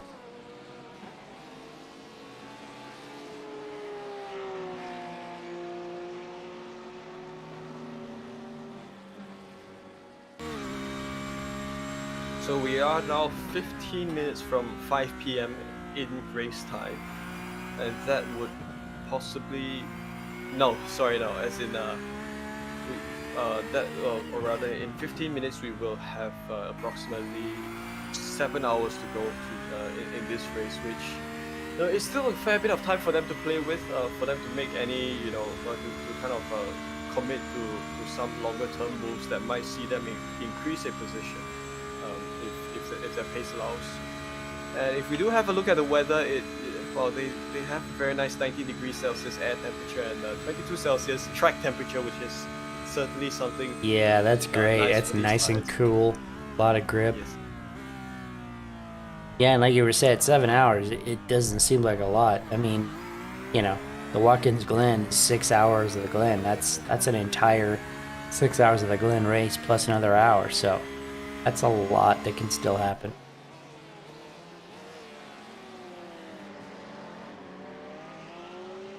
Never give up. Yes.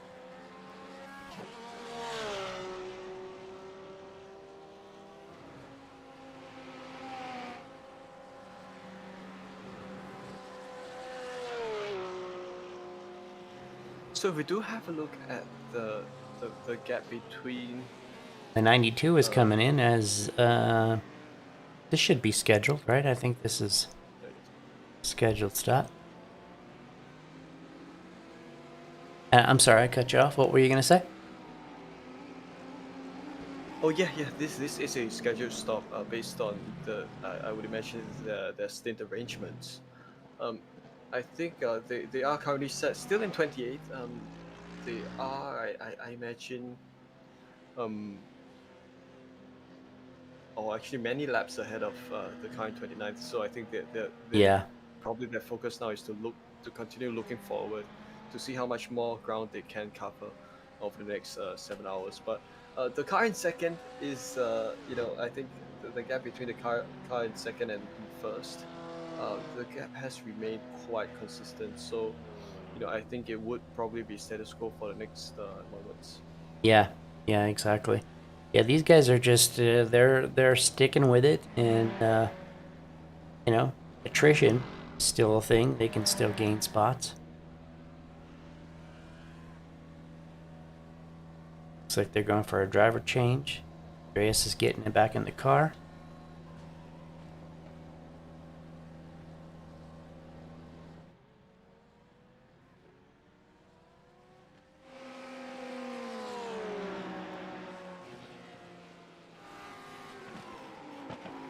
Carroll's working on his way up behind 7th place.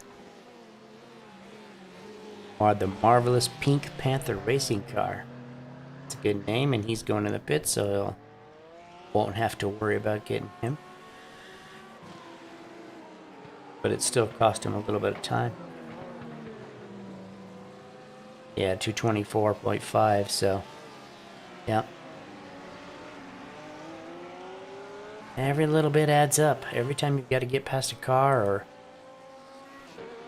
yeah, slows you down, and next thing you know, you've lost an entire lap to the car ahead if they haven't had the same kind of traffic.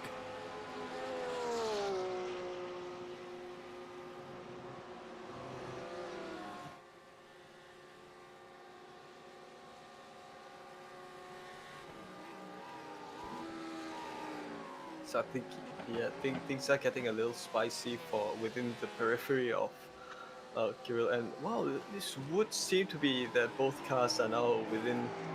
Yeah, they're within sight of each other. Yeah. That's probably a good thing. So you could have one person defending and another one pushing ahead, Yeah. Giving each other street.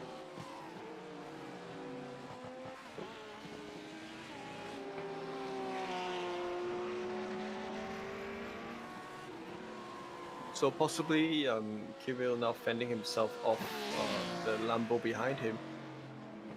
That's probably the third place driver. So yep, very much a lot that Kirill has to push now to defend his second position. So even this late into the race, we still have battles up top.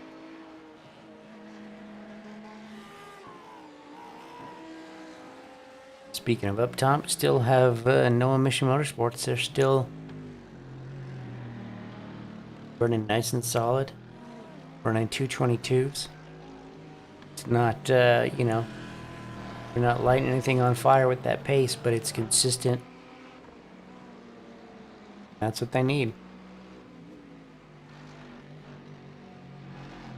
That Mercedes looks, yeah, it's got a few scrapes here and there, but for the most part, it's fairly clean.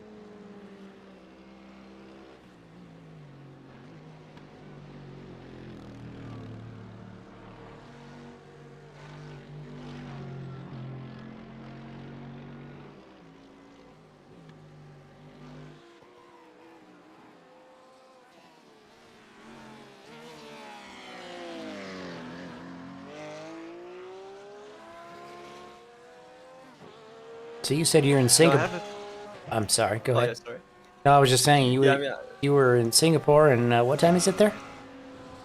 Yeah. In fact, it is 1:30 p.m. in Singapore. So, Oh man, it's right in the afternoon. Nice. Yeah. So it doesn't quite match up with the sim time. No. But yeah, but I think yeah, a good time to be awake now. Let's see what is sim time? It is 9:15 in the morning sim time. 9:17. So yeah, like I said, we said a little bit ago, track is still nice and cool, and that you know, that has such an effect on tire usage, your wear, your pace. 10 degrees in iRacing is worth a second, so the longer it's cool, it's better for everybody. Yeah, certainly gonna help these drivers a lot. And I mean, you know, when the track is too hot in iRacing, you just don't want to drive the car. It doesn't want to. It's always going out. It has gotten better though. When I don't know, this has been a few builds ago, but when they changed it so that the higher track temps didn't have such high grip loss. But still, yeah, it's still about every 10 degrees is still worth a second. So, and you use more fuel with more grip though as well. If you've got cooler temps, you got more grip, but you do tend to use more gas.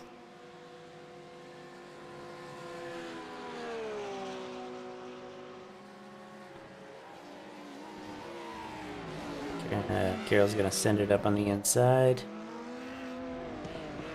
Nice and clean, no worries.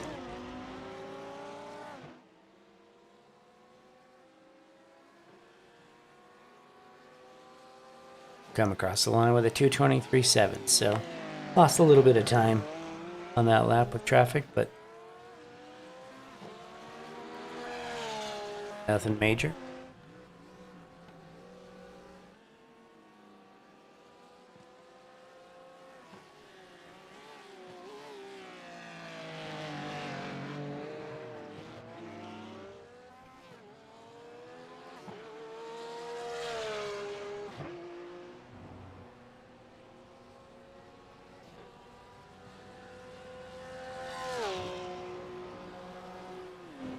So this is 92 is just done their driver swaps and good lineup up ready on. I just noticed. I think you can get quite a lot of wheel across those across the apex of the corner. And yeah, so this is another stint that Andreas is going to embark on for perhaps the next couple of moments. And he's just set a first lap time of 2:28. But of course, with the laps to come, he should be able to get to return to pace. Yeah, Both cars have got a relatively fresh driver in, so. And as it's, it's been morning, the sun's been up in sim for a couple 3 hours now at least. So, but these guys have been going for 18 hours or so, 16 hours, 17 hours. They've been awake. Maybe you get a little nap here and there, but it's still, they've been going for a long time. So it may seem like it's bright and bushy in the morning in the sim, but we talked about it earlier. The fatigue is a real thing.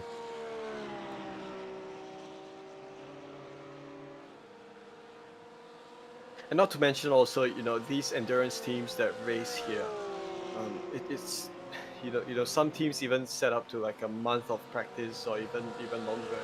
The Yep. amount of time they spend practicing. Absolutely, yeah. Just for this one race, yes. I think it goes to show. I guess even in the sim world, you can have so much dedication and commitment to racing. I mean, not something that I'm prepared to commit, but I guess when you can take this up to the next level. Oh yeah, I've my team, we've oh.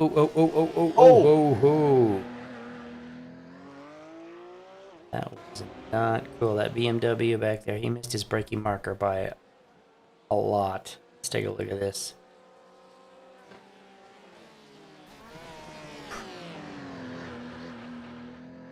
Well, it didn't. That was unfortunate. Yeah, it didn't send him around, didn't get him a spin, so he didn't really lose any time. That's just that little bit more damage that you don't need. Anyway, get back to the practicing for an endurance race. I know there have been times when my team would have decided to take something seriously. We're practicing at least 3 weeks out, working on the setup, getting things, something that everybody's comfortable with. Because you can't, one set, you've got 4 or 5 guys that have to drive it, and they've all got to be comfortable with it. Everybody's got different driving styles. It's difficult to come to, a middle ground. Yeah, this BMW is all over the back of him. I would just let him go. Do not fight it. You don't need the hassle. That car is many, many, many laps down. You don't need the headache.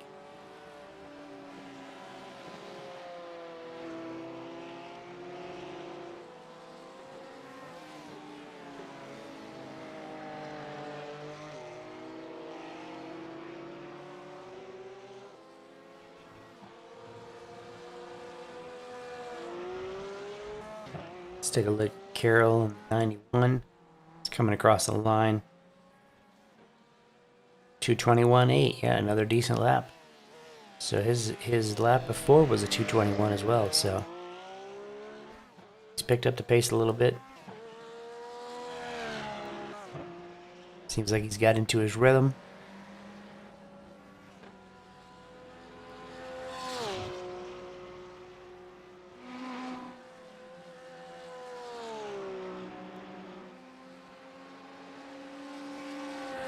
Ferrari just exited the pits. Oh, it looks like the damage is quite, I guess quite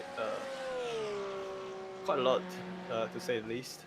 But Kirill makes his way around that car quite easily, and I think he's probably found himself. I guess he's probably not got anyone on the same lap as he is. So we might have seen some competitors fighting for position earlier on with Kirill, but those could just be cars within the vicinity, but probably a couple of laps down. Or in the case of Marcus Stromberg, the race leader, 2 laps out. So I think that it would kind of appear confusing from this perspective, but this being an endurance race, you have cars at many different stages of the race. So I think at this point in the race, this is kind of where despite the fact that as you mentioned, that this is still the morning. This is the morning in sim. Yeah. It's kind of towards the the time of the race where things do kind of start to get a little boring, and in the sense that the activity on track is possibly going to be a bit less as compared to probably the earlier stages of the race, and especially the night segments of the race, because drivers probably spent a lot of energy focusing on the night segment that once come day, you know, they're probably spent at this point, but Yeah, they've got the daylight to absolutely. help with things.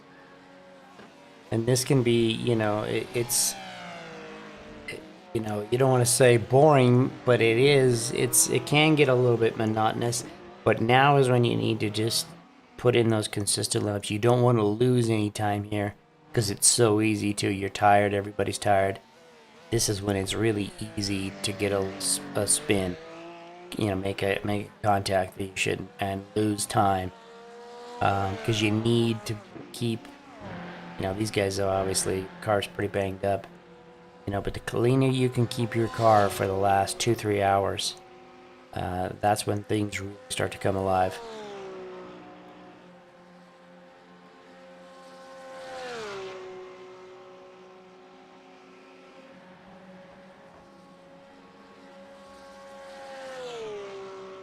Take a look at no emissions. Let's see what their last lap time is to come across the line.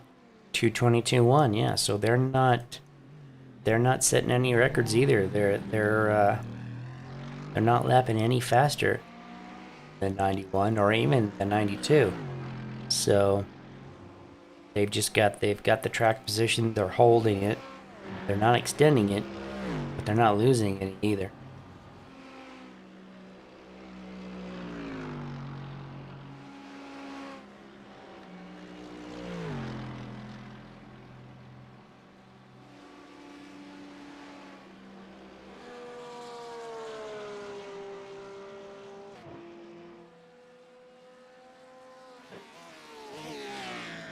And I think I heard somebody mention in the broadcast earlier, I could be completely wrong, but Kirill is a relatively young guy, I believe. Yeah, it would appear so. So I'm just looking at the team profile, and Kirill, I think it's just 17 years of age. Yeah, so, say, there you go. That is young. Yeah. He's got good composure, he's running good solid laps. Excellent. He's doing extremely well, in fact.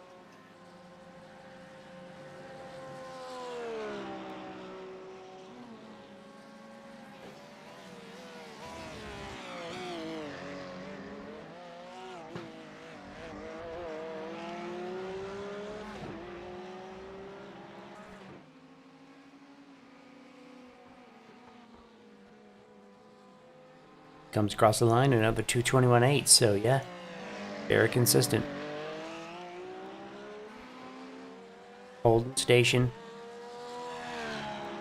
Not gaining on the car ahead, but he's not losing anything either.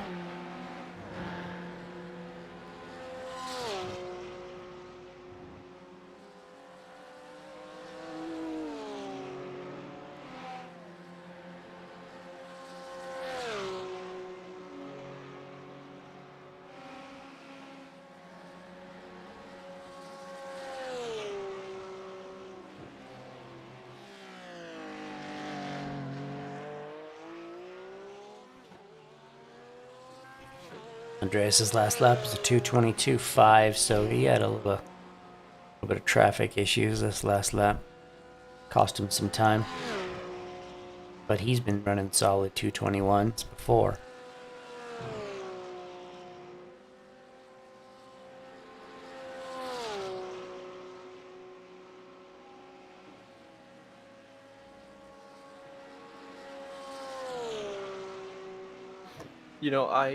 I kind of noticed that at least for the GTE cars, when you do race at night, you will kind of see a lot of nice LED strips around the cars that do kind of turn the race into a festival of lights, so to speak. I'm not exactly certain if the GT3 cars do also have those LED modules. Yeah, I don't know.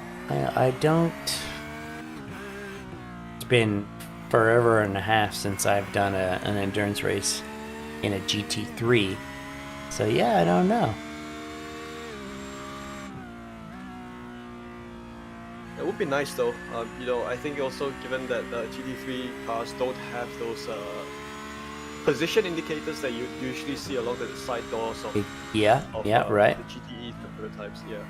So, but they do, you know, what they do have that the GTE cars don't are like actual position number indicators on the windscreen, which kind of do a great job of indicating that your car position. It's helpful so when you're on this side of you're watching. Yeah, makes it easier for the announcers.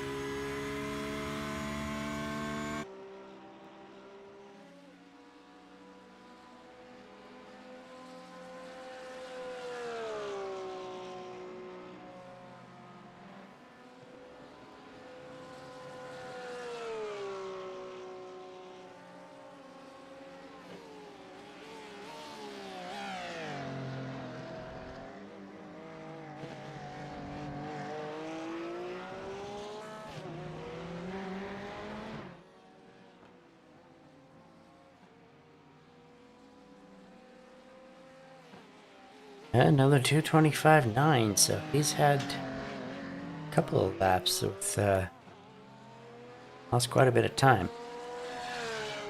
I wonder if he's got a problem or he just really unlucky with traffic.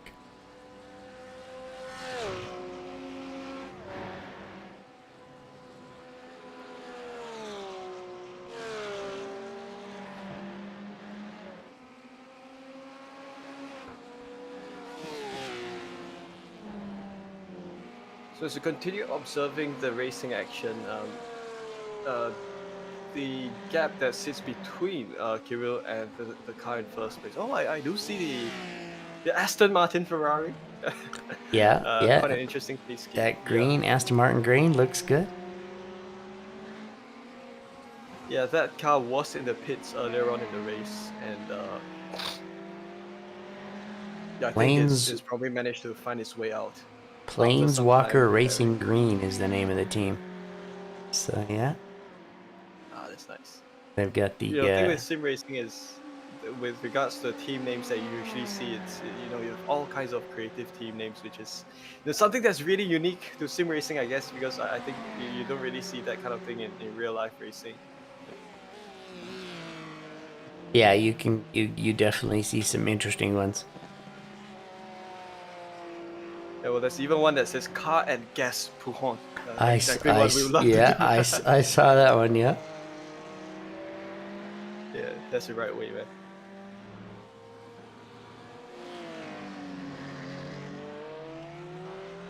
I wonder how Lemon's wall banger is doing. You know, they were fighting quite hard up in, I think, fourth position. They're still there, but I think they are quite a distance away. Yeah, I'm looking down the list.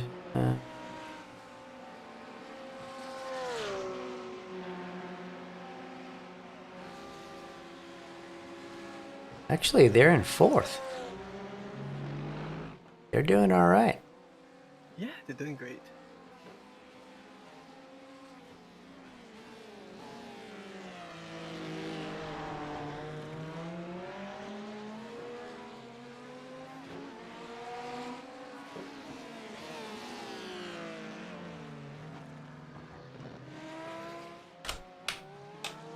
Sorry, Dennis, I'm just thinking about food now. Yeah. We'll see. For you, it's lunchtime, or a little bit past, bit past lunchtime. Yeah. Yeah. Well, what happened just now was I did the Formula Renault 3.5 broadcast a couple of hours earlier on. Then I went back to sleep, and I just came back straight to stream. So that's that. But yeah, no worries. This is Kirill, who's oh, oh no, he's not overtaken. Sorry, memory is not serving me right. But I think that Aston Martin Ferrari might probably think of a move. Actually, I think that Ferrari was ahead of him just a bit back. I had switched to the 92 car. He's gotten around that Ferrari. Yeah, that's great then. One overtaking move down, and Yeah, I think even if you do have a slipstream arrangement where sometimes you provide advantage to a car behind you. Sometimes if you're close enough, I think you can also benefit a little bit from the car behind you, because as the air True. kind of passes through your car, it doesn't straight away close in. It continues onto the car behind, and that kind of benefits both drivers. Exactly. Yeah. And it's probably a NASCAR thing. You can bump draft your way through, but I'm not sure if these drivers will want to bump draft with each other. Yeah, GT3 bump drafting is not usually a good idea unless you want to visit to the wall. Yeah. Well, unless you're driving this car along Talladega, you can, if you're kind of pushing up to the red line already, you can probably try to push a bit here and there. I have seen guys bump drafting in the LMP2 car, which seems insane, but you can do it. Yeah, well, apparently iRacing's way of doing things is it dictates that those LMP2 cars are built like tanks, so you can kind of push them quite hard. They are, and they get repaired very well. Yes. Both of the prototypes, the LMP1 and the LMP2, well, just like real life, because you could, like I think Alex was saying earlier in the stream, that, you can change the front end or the rear end of one of those cars in 30 seconds and have a completely new front end or rear end. If only they could do the same to these GT3 cars, it would be quite nice. But yeah. I think it's probably because those LMP2 cars are very aero reliant. So I think more so than these GT cars, so they do really need the additional ability to repair quickly. Yeah, and they are, in real life, they're very modular. The front end is a complete unit that you can just pop right off. All the way down to the axles. Same thing with the rear end. So, yeah. Yeah, and consider the fact that you can also change, rebuild, or I guess fix up your engine in record time, which is what the Corvette team did back then. They kind of repaired the whole engine in just 40 minutes and settled the whole car, and it looked kind of as good as new, after a huge damage, and that was a great thing to see. Yeah, for sure. Andreas has got a couple of cars. He's got a couple of cars up ahead in front of him. Trying to see who that is.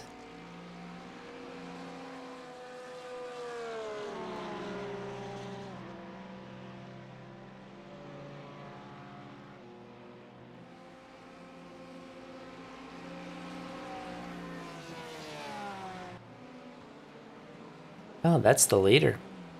Right in front of him. That's the No Emissions Motorsports Mercedes. So they've been gaining time. They might be able to get back one of the laps if he can get past him.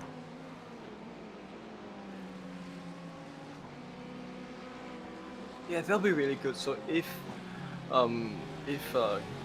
Kirill does make the overtaking move, oh no, that's not Kirill. Yeah, no, that was the 92.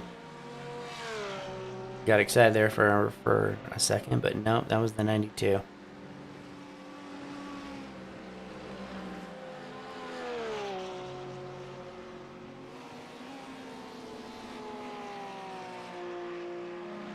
Kirill's last lap was a 2:23, and the leaders, the No Emissions, Marcus Stromberg, was in the 2:25s.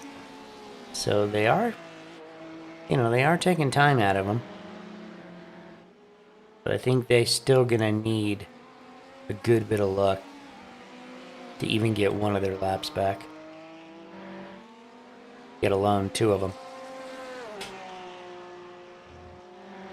Yeah, I think they've performed really well. So considering the fact that the number 91 car started from from 6, I think they are 5 positions up from where they began from. I think it's great performance thus far for them. And I mean, it goes with endurance racing. A lot of position changes, sometimes as a result of incidents here and there. So great job to them, really. Yeah, no doubt.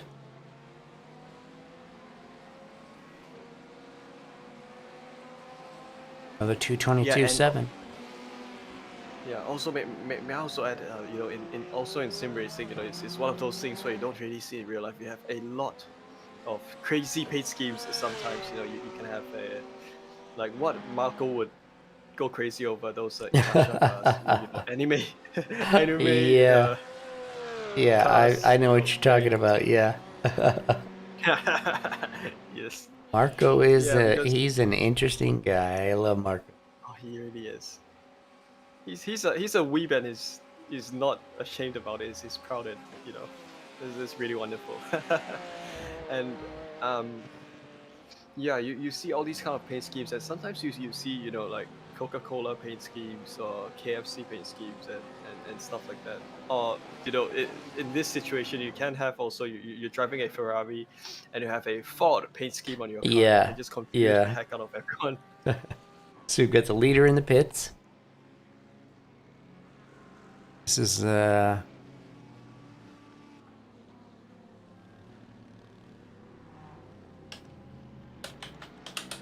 most no doubt scheduled stop for Marcus. Although Marcus has been in the car for a while, so wonder if he'll be getting out.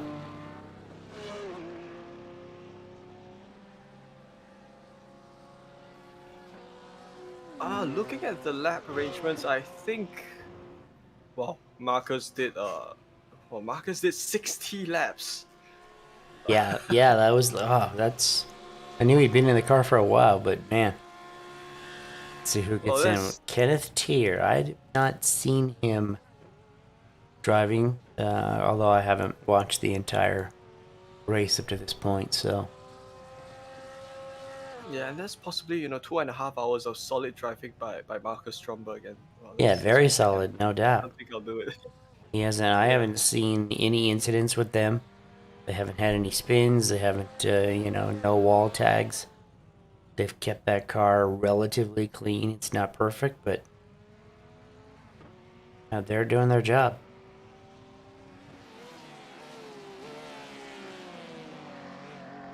Yeah, great.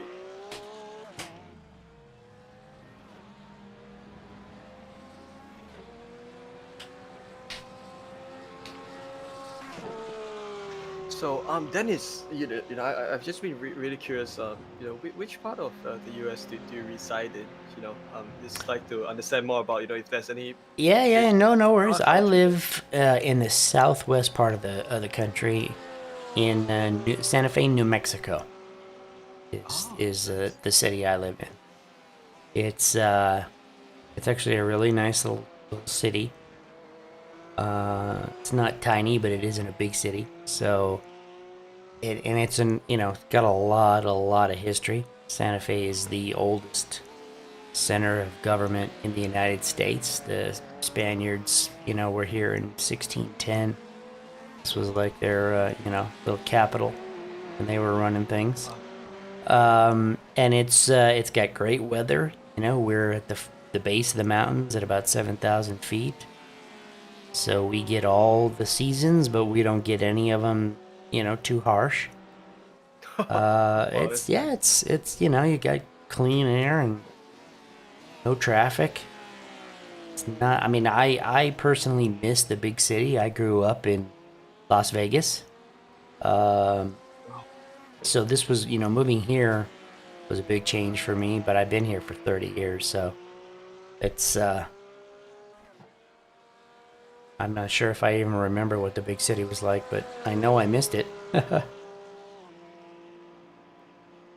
Oh, that's amazing, man! Like living 7,000 feet above sea level. That's definitely nice.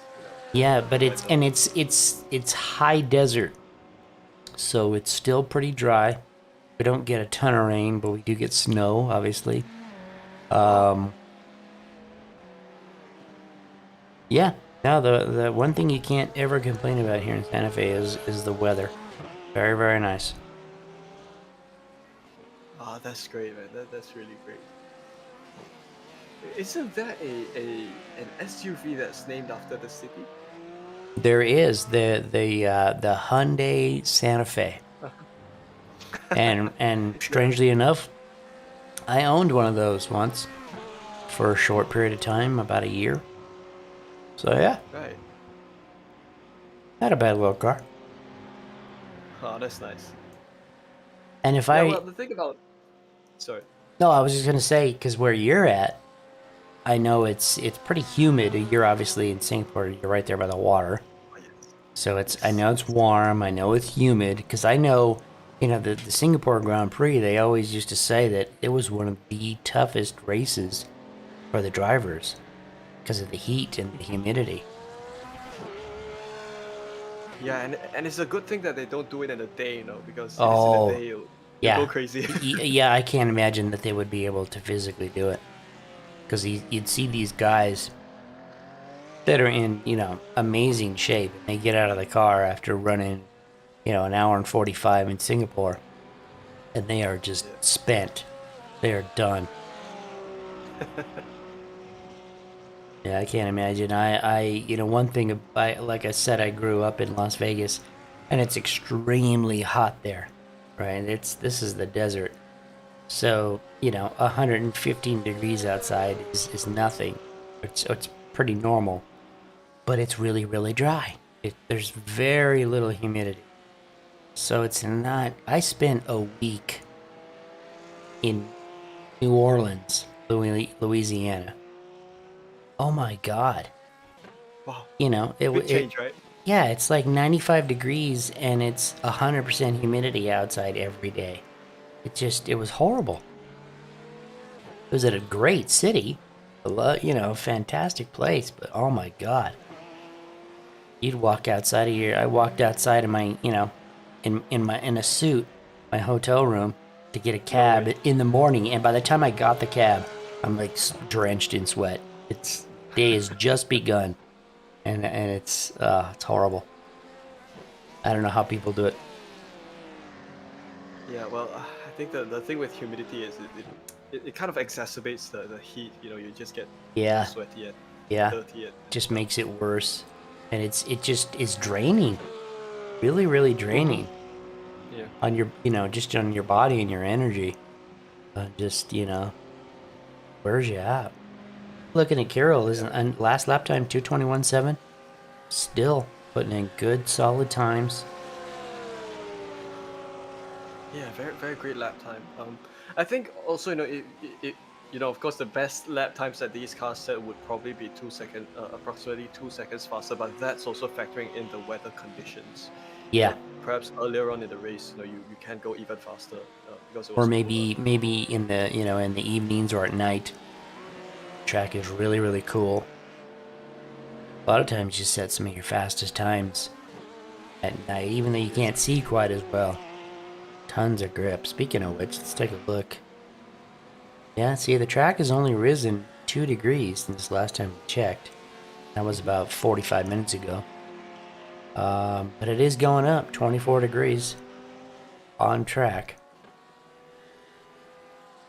Yeah, well, I think all the sim needs to do is to change 24 to 42, and yeah, everyone will go crazy. Yeah, for sure. Yeah, I was just about to ask. I think in the past few years, I've noticed SUVs have become more popular amongst drivers somehow. Yeah. Here, where I live, it's not rural, but there are rural areas, but nobody really has to have an SUV. But they're everywhere. Yeah, you're absolutely right. My wife has one. She loves it. She doesn't like, being... if she has to drive my car, she hates it because she feels like she's underneath everything. She's looking up at all the other cars. She doesn't like that at all.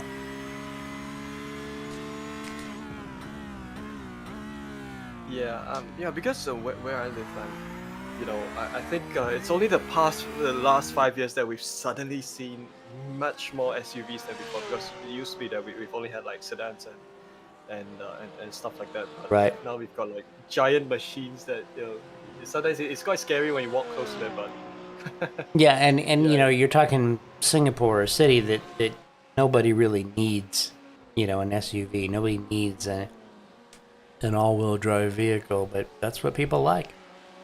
Yeah, there you go. I got to admit, my wife's car is really, really nice. I get jealous. I get into her car. You suddenly feel like you're all the way up there, yeah. Well, yeah, and plus hers is newer than mine, and it's, you know, it's just got everything under the sun, and, you know, it's just a really cool car. I'm jealous. Yeah.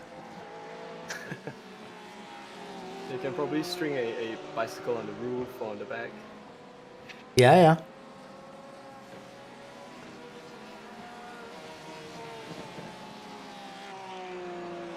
So last time by Kirill was 2:21.73, and that is actually faster than the new race leader driver, which is of no emission motorsports. That is Kenneth Thayer, who's done a 2:22.34. So you know we can start to see a little bit of performance differences. Assuming this carries on, we could see, you know, how a few tenths of a second can kind of lead to big changes over the course of hours. And, you know, we might just see something happen. And I think it's probably just the pit stop cycles, but because 91 car is only showing as 1 lap down, I probably will change once they make their next pit stop. Jump back to the 2 laps that they were. But they are definitely making some inroads,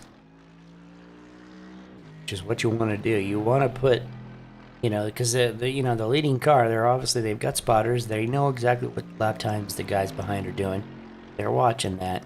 But when they see every single lap that you're taking time out of them, it you know, psychologically, you know, sometimes you drive a little bit more tentatively. You know, you're like, oh man, I've got to focus. I can't afford to make any mistakes. It can have an impact.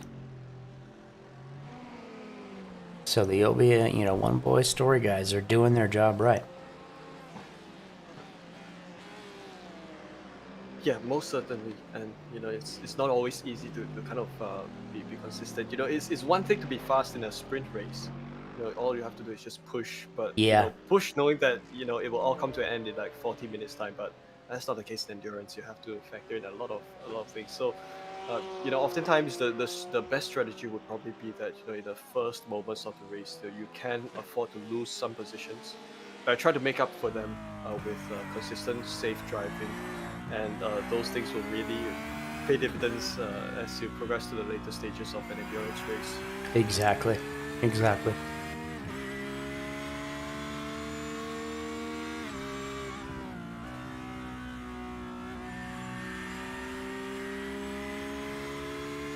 Come to think of it, this Spa circuit on iRacing was actually scanned 10 years ago.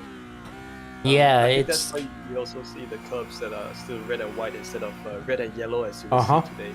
Yep. If you race, you know, or if you've driven other sims, you know, we won't mention any of them, but if you have, they've got newer scans.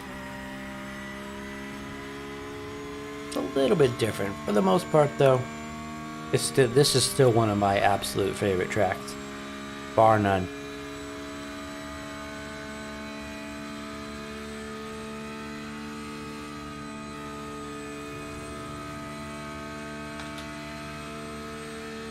It's got a great flow.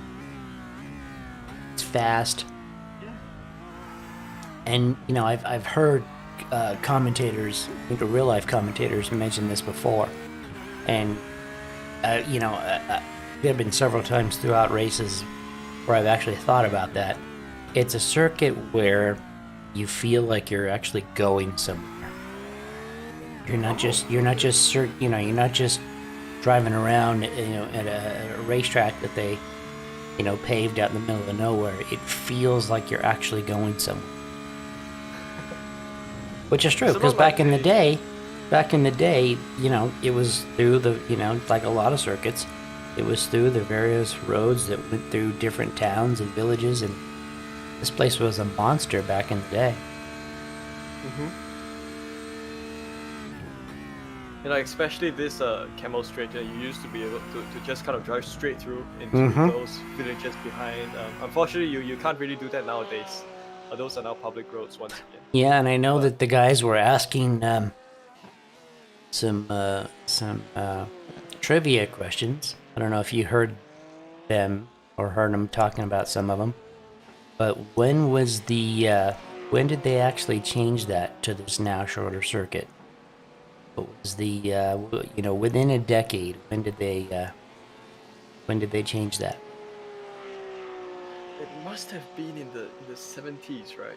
Because I think that was when I recall. I think it was Jackie Stewart or someone who had a freak accident up in this corner called the Master King. And, you're absolutely right. 1979. 79, right? Yeah. Very good. You get that one. I'm excluded because I heard them talking about it before, so I know the answers, but. Right. Yeah, I think probably I think with, of course, when the circuit down the back of the Camel Straight, I think if you do open the gates behind there, you might have access to the roads. If you go straight through, and you might be able to, if you go drive there nowadays, I think you might be able to explore those roads that are now public roads. Oh, really? There's some way that you should be able to access them. I'll just do a quick Google Maps search, and I think you might be able to come up with something. Yeah, interesting. I did not know that. And we have Mr. Thompson back with us, who hopefully got a little bit of sleep. How you doing, sir? Good morning, gentlemen. It pleases me greatly that the first thing I hear when I put it on YouTube, just while I let the sim load up initially, is that the quiz is still in progress. The quiz is still alive. I have excluded myself because I heard it before and heard all the answers, but yeah. Yeah, no, I figured that would be the case. But so I didn't quite catch how Weihan got with the villages elsewhere. We have not asked the other two questions yet. I just asked the first one. So yeah, we have to. I'll let you ask the second one about the villages. Oh no, it's fine. Let's build the suspense a little bit and allow it to continue. But yeah, interesting that was already the subject about. Well, hang on. Weihan's cheating because he's now on Google Maps. He is, but he doesn't know the question. He doesn't. I'll go ahead and ask the question. All right. Okay. So, what three villages, or name three villages that I'm not sure. that the old circuit used to go through? Is that the correct question? Is that how it goes? I think it's close enough. Yeah. If you need a clue, then there is a clue available. Yeah, we can leave it there for now. And the clue. One of the clues is or two of the clues are related to corner names. Oh, yeah, two of the villages / towns may or may not be corner names. They are, and yeah, the third one is still a name that would be familiar. I would give one guess. I'll probably make this guess now. There's probably this the village of Stavelo, I think. Okay. Does that exist? Okay. You have two more guesses. Or two others that you. We've got the 91 car coming in. Carol's bringing the car in. This is a scheduled stop. Yeah, it's probably to top up some fuel, I guess, because these tires are really hardy. These Michelin tires are really, really good. Yeah, this is the first. This is his first stint, or the end of his first stint. So I imagine that he's just going to bring it in for gas and double those. The track is still pretty cool. But yes, Stavelo was a very good first answer. That certainly was one of the villages that it wedged you through. So good. What else are you thinking, Mr. Weihan? Oh wow! That's very, very, very difficult to call because I mean, I think if some of the corner names cannot be village names because they're not village names. What about Well, there is one other, so yeah, one of them can be. Right.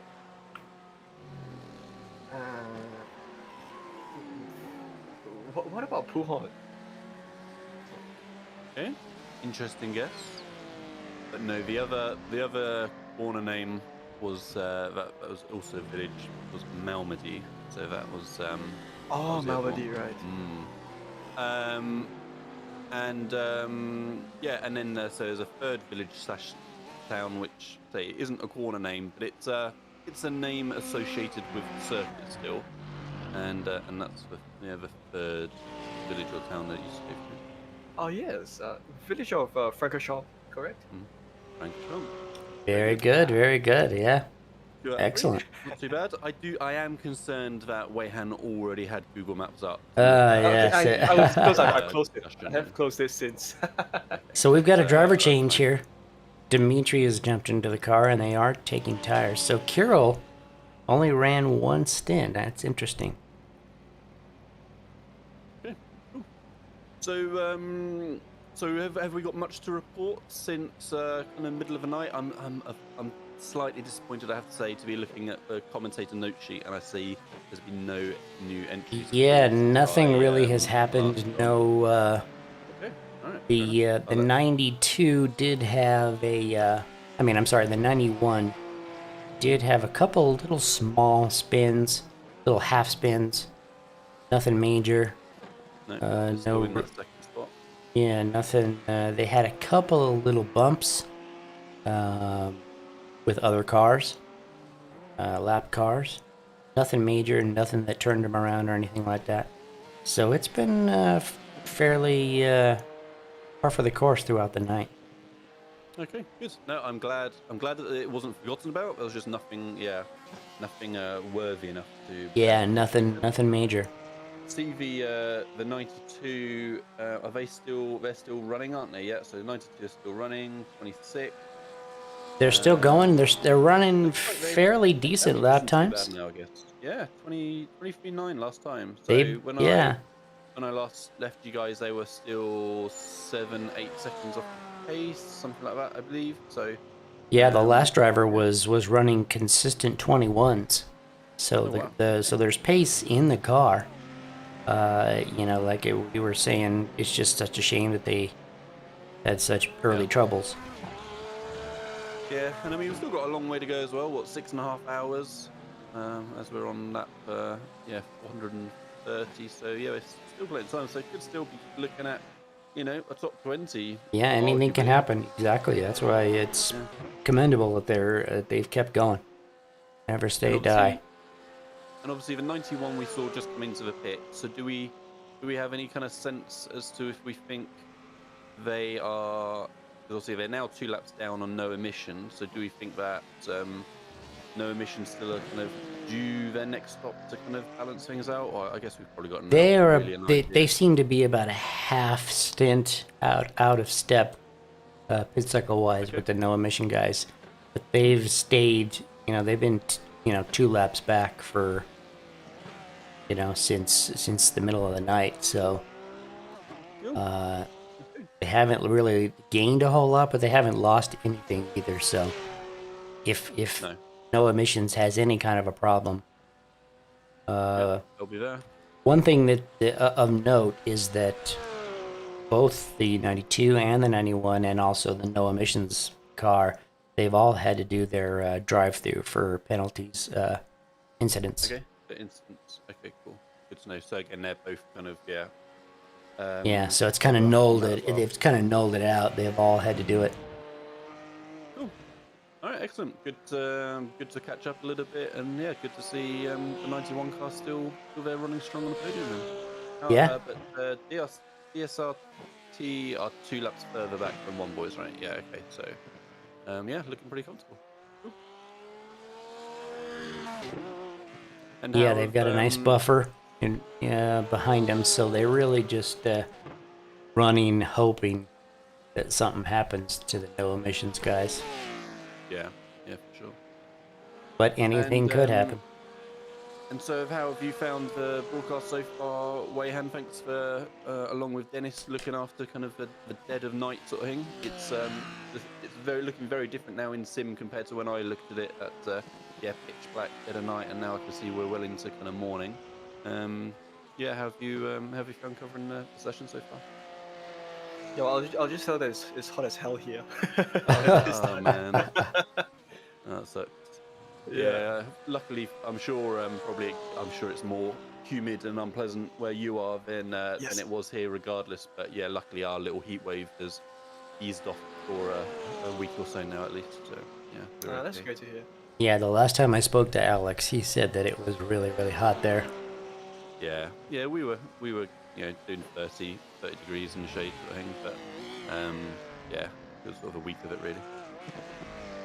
Yeah, the thing with humidity is, it may not be as hot, but the humidity is the thing that kills you. I think Dennis can relate as well. Yeah, before you got on, Lee, we were talking about that weather in different places, and I grew up in Las Vegas, where it's very, very, very hot, but it's very dry. It's extremely dry, so it's you get used to it, you can live in it. The humidity just seems to sap it right out of you. Yeah, no, Singapore sounds like the place for plenty of humidity if you want it. Yeah, geez. I can't imagine. Sound like my idea of fun. Yeah, I think I guess you're probably this time of the race, the action, so to speak, there's not as much action because I think we're just kind of sharing with the viewers that probably this late in the race, especially after the night segment, the drivers are probably they've kind of spent their effort already, fighting in the night. Then now that it's in broad daylight, I think they are kind of probably easing off, which is possibly why we're seeing less action. Also because this late into the race, most drivers are probably all throughout the field already. Not many drivers will probably be on one same lap. So if we do see overtaking, it's usually very well facilitated and not exactly battles for positions. And that happened to be the case for this session. I'm curious to see what kind of times Dimitri starts booking in, because I know from watching the broadcast earlier that he had some pace earlier on. Yeah, he did. He looked pretty confident in the car. Was not hanging around at all, I think. So, we can see that at some point in the race they've been in the 19s. It'll be interesting to see how close he can get to that. Obviously the lap time was like across the board have crept up a little bit since I was on there. Yeah. We were seeing kind of laps in the 20s, whereas now I kind of only see like one guy in the 21s.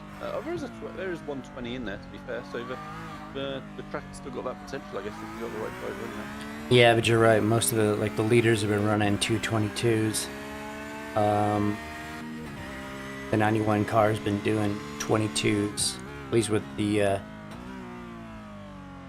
Dimitri in there. Who was in here before? Was it Kirill? That was in prior? Yeah. Kirill was doing high 21s. Pretty good as well. Yeah, but we were talking about it. The temperature's creeping up, the track temp.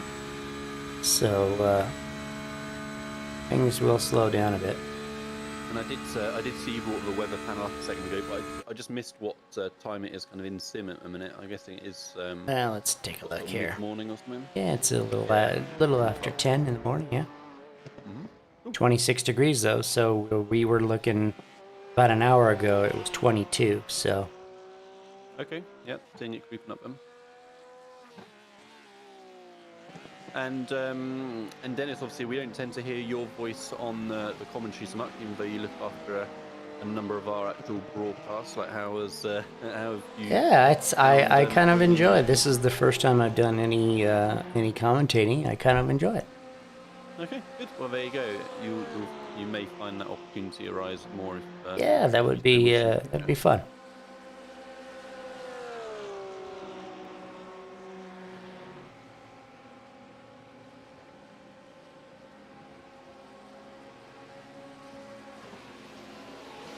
group in the cars there at the minute, eh? Yeah, Andreas has got 11th place, the number 44 car right behind him. It is Mint Racing, could be appropriate name for the livery. It looks very, very clean compared to the cars around. Cool, but nearly yeah, that's a nearly ended there. That's a gaggle in the back. Yeah. Behind.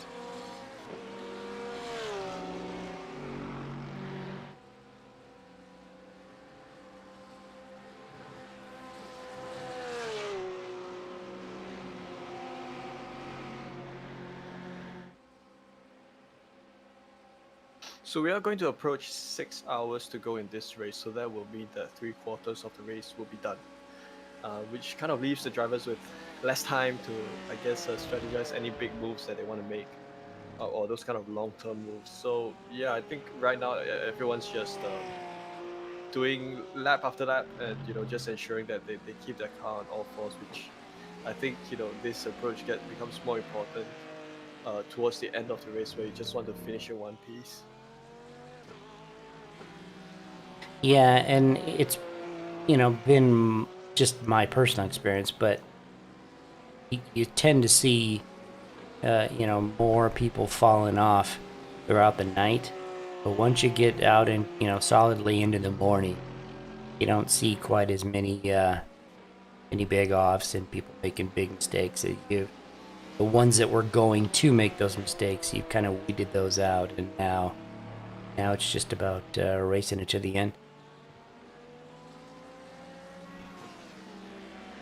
All it's really going to be is lapses of concentrations. That's the only thing that's at risk for anyone, isn't it? Yeah. So, like I say, you would hope not big incidents, but all it takes is to exactly. Wrong, yeah. A rouge or something, as we've seen a few times earlier on in the race, and you have a very big incident very quick.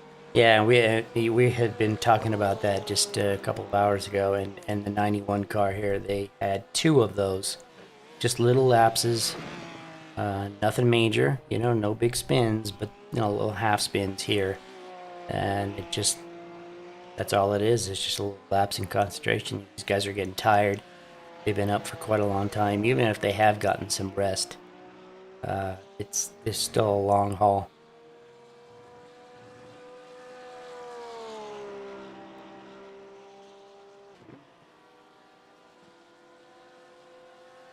Kind of surprised to see Dimitri in the high, in the 24s, 23s, because he was definitely pretty quick earlier on.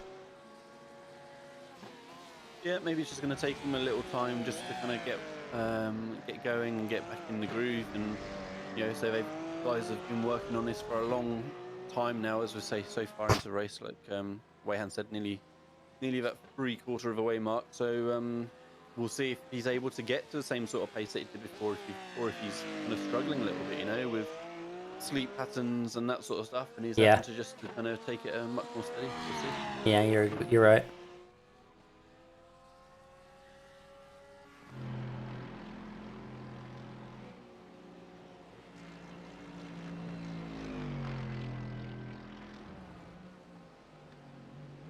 Kenneth here in the No Emissions Motorsports car, he's been running 22s, pretty solid. Been watching his times. And more importantly, that car isn't in perfect shape, but it's pretty clean relatively to a lot of the other cars out there. So that's a big part of it. Looks so smooth. Yeah, I haven't seen any spins from them, any really troubles since I've been on.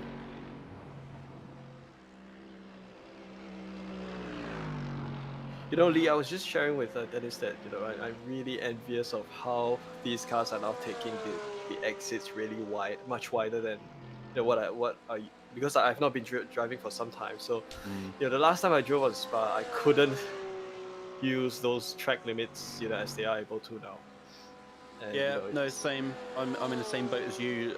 So I've yet to try the new off-track system, and I mean, Spa was something you just got used to.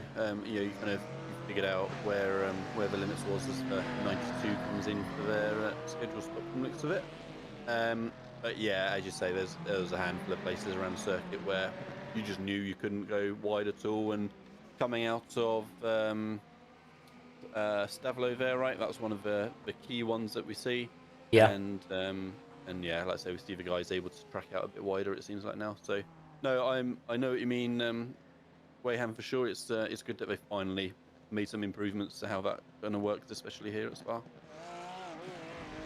Yeah, certainly. Then it starts to feel more natural. You're not always trying to slow your car down excessively just to make things fit. You can actually now make your lines proper. But there's this was it last year or something? There was a real life endurance race at Spa, and during the qualifying sessions, the track limits were actually not enforced, and the cars were just kind of going wide all over the place. Yeah. It's quite funny. Yeah, you give a racer an inch and he'll take a mile. Yeah. Yeah, it makes a nonsense of the whole thing, doesn't it? I mean, they had the same problem at Kota, I think, in a couple of different series where, like, say, people are just, creating. Oh their yes, own yes. When IndyCar was there, turn 19, they were just out in the parking lot, basically. It was nuts. Ridiculous.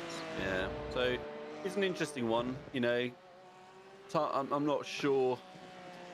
I'm not sure what the best kind of fix is. Obviously, we'd any kind of purists would probably just love to have gravel everywhere, but equally, you don't want half the field to get beached in the gravel at some point. So I don't know. I quite like the kind of small strip of grass which you don't really want to touch, and then give them all the tarmac in the world after that if you want the safety and to let them slow down, and then nobody's gonna deliberately go out there. Yeah, they'll stay away from it, all right. It's not as simple as that, obviously, because if you put a strip of grass there, how are you going to always make sure that that strip of grass is at a perfect level where it's not going to actually cause the car to take off if it hits it? You see that sometimes where car goes off the track in an unusual place, and actually there's like a little ditch or something like that almost, and the car dips in and rockets off. Obviously, you can't have that. Yeah. Kind of effect on the edge of the track. So like the last corner at the Red Bull Ring, if you go out there just a little too far. Yeah. So it's a tricky one to find the answer to, but yeah, like I say, they've just got to make sure limits are enforced to some degree at least, and they're actually on the track. But say certainly in sim looks reasonably sensible, I think, from what I've seen. Dimitri did bring his lap time down a little bit more last time by, so in the 22s that you were talking about the leaders being in, what is he going to do on this lap as well? Let's see. Tiny bit slower, half a second slower. So yeah, he's improved from the 24s that we saw for the first couple of laps.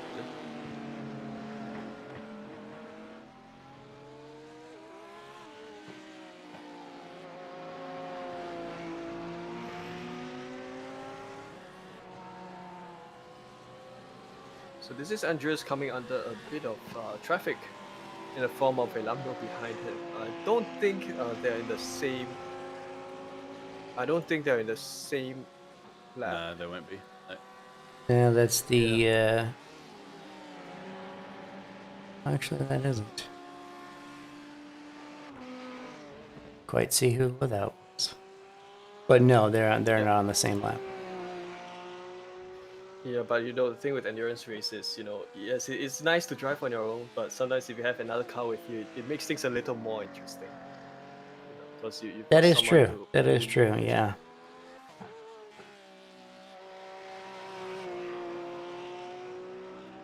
But if you're going to be with another car, I'd be rather have them behind me than in front. Unless I'm just trying to save gas.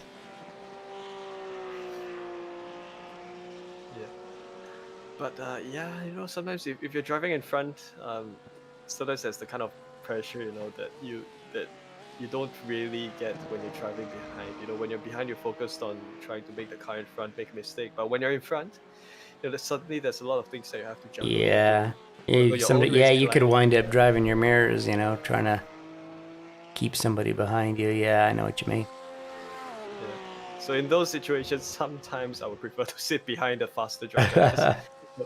I just observe their line. I know that they're faster than me. I just take advantage of that, and I can even get better lap times than I would. Absolutely, absolutely. There was somebody, I was watching somebody, I forget who it was, one of the top pro guys.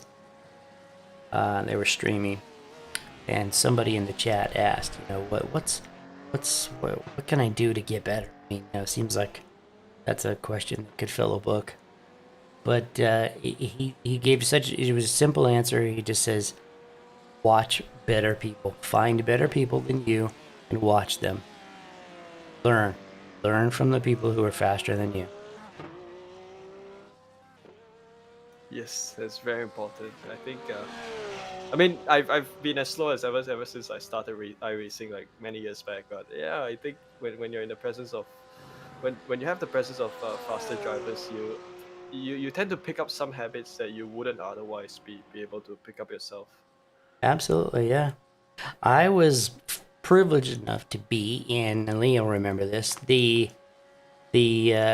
original Apex Academy. And yeah, and I joined. Back then. I joined when it started, and I started out in the Formula Renault 2.0, and then moved up to the McLaren, the MP430, and just being able to be in the sessions with the top guys, because there was always, you know, one or two pros or would be pros in the sessions, and then being able to analyze their laps after the fact, look at the data. It learned so much. It was very cool. Definitely learned a lot. No, that's awesome. No, I didn't realize you had been involved in some form with an Apex service so long ago. Yeah. It was great. I was there for quite a while. I think I stopped just maybe a season or two before you guys started to just or decided to stop it altogether. Yeah.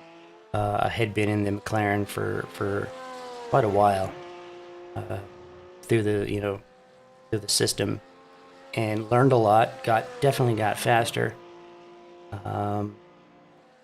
So yeah, it was a great experience. Do you still get the opportunity to drive much, Dennis? Or yeah, I do. I try to run at least a couple races a week. In fact, I ran the F1 broadcast race earlier today before I had to do my this broadcast. It was quite a bit earlier. I had a lot of time to do it, so yeah. I don't do a lot of it, but I try to do at least a couple 3 races a week. Awesome. Yeah, and an F1 car's still a favorite of yours, eh? It is. It's not as when they made the changes to the tire model. That was about 2-3 seasons ago. When they first made the changes, it was and the changes that they made. I don't know if you probably haven't driven it since they made them, but it made it. It's such a dream to drive now. It's changed the nature of the car so much. It's fantastic to drive. And so the participation in that car when they did that went up quite a bit. But then they introduced the IRO1, and then participation just started to die down to the point now where there's really only about 1, maybe 2 official races per day that you're gonna get. It's kind of sad. Yeah.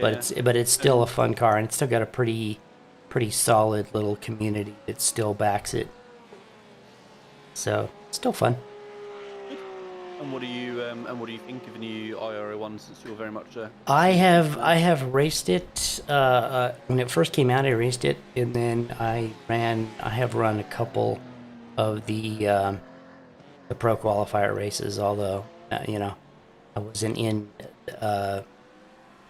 one of the high strength of field races, so not enough to get any real decent points. But the car is a beast. It is an absolute beast. It's a speed demon, but it's very, very. I don't know. Have you driven it? I haven't driven a car. It's very weird. Years. The rear end is very disconnected. It feels like you're towing the rear end around. It's waggy, and it was. Yeah, you can tune that out a little bit with rear toe out, or I mean toe in, but it eats up the tires too much. Anyway, but I have been watching streams that Johan has been doing, because those guys are absolutely killing it. Him and Pete and Michele, those guys, especially last week at Silverstone, they were on it. Yeah, I think they're having a pretty good run at the minute, and they're enjoying. I think they're enjoying the car a lot as well, and enjoying the races. I've not had a chance to actually sit and watch any races, but I hear they're entertaining. So they are actually good as well. Yeah, they are actually able to race wheel to wheel, and there's been some decent competition. You probably remember back from the academy as well. You remember Martin Van Loozenhoort? Yes, of course. Yeah. God, that guy's a beast. He was in the main team for as well. Yeah, I remember. Academy. I remember. He's a beast. He's with R8G right now, but he's giving the Apex guys a run for their money. At least last week at Silverstone, it was good races to watch. Yeah, no, it'd be good to see those guys continue to battle out for the rest of the season. Yeah, I mean the times that they're putting down. I'm not slow. I'm relatively quick, but those guys are just on another level. Yeah, it's even compared to the other guys in the same splits. You're talking about the other guys who will qualify. They're still fast enough to qualify, but they're still a second off the pace. It's nuts. Yep.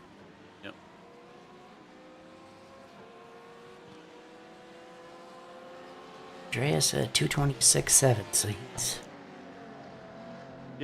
definitely had some traffic in that one.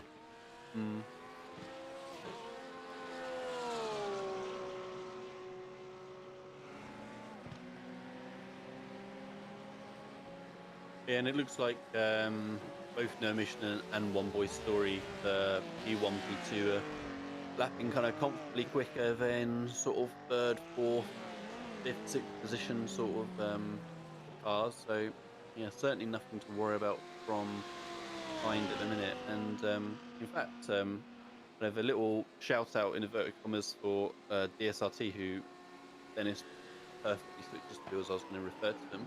It just shows that if you can just keep your car clean and running on track, then you should have a good run, because our live timing shows that they've gained 45 positions from their starting grid. Yeah, and they'll be running in that third position. So it looks like they're doing a great job of just keeping themselves out of trouble and keeping it clean as he kind of decides to avoid the Apex Colossal.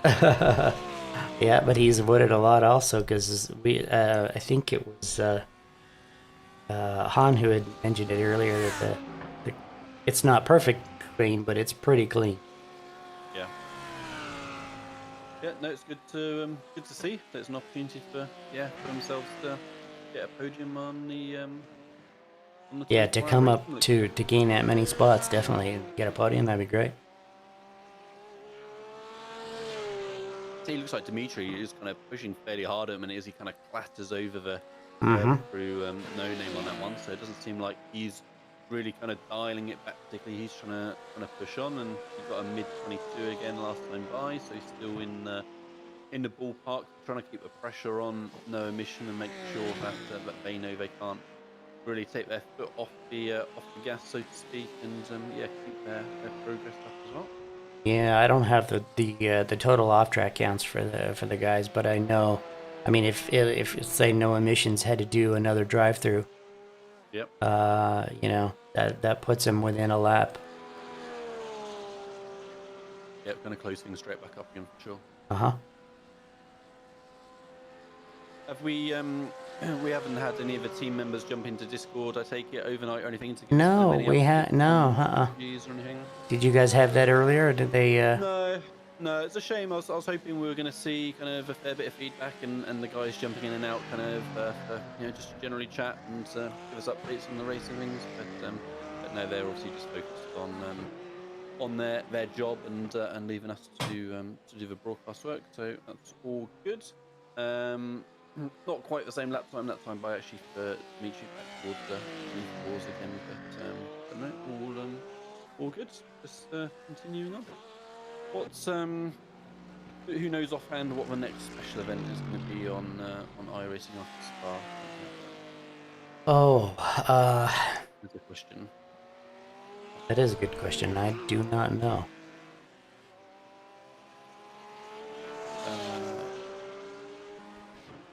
You've got the Kravenic series. Yeah, I honestly don't know. It's a good question.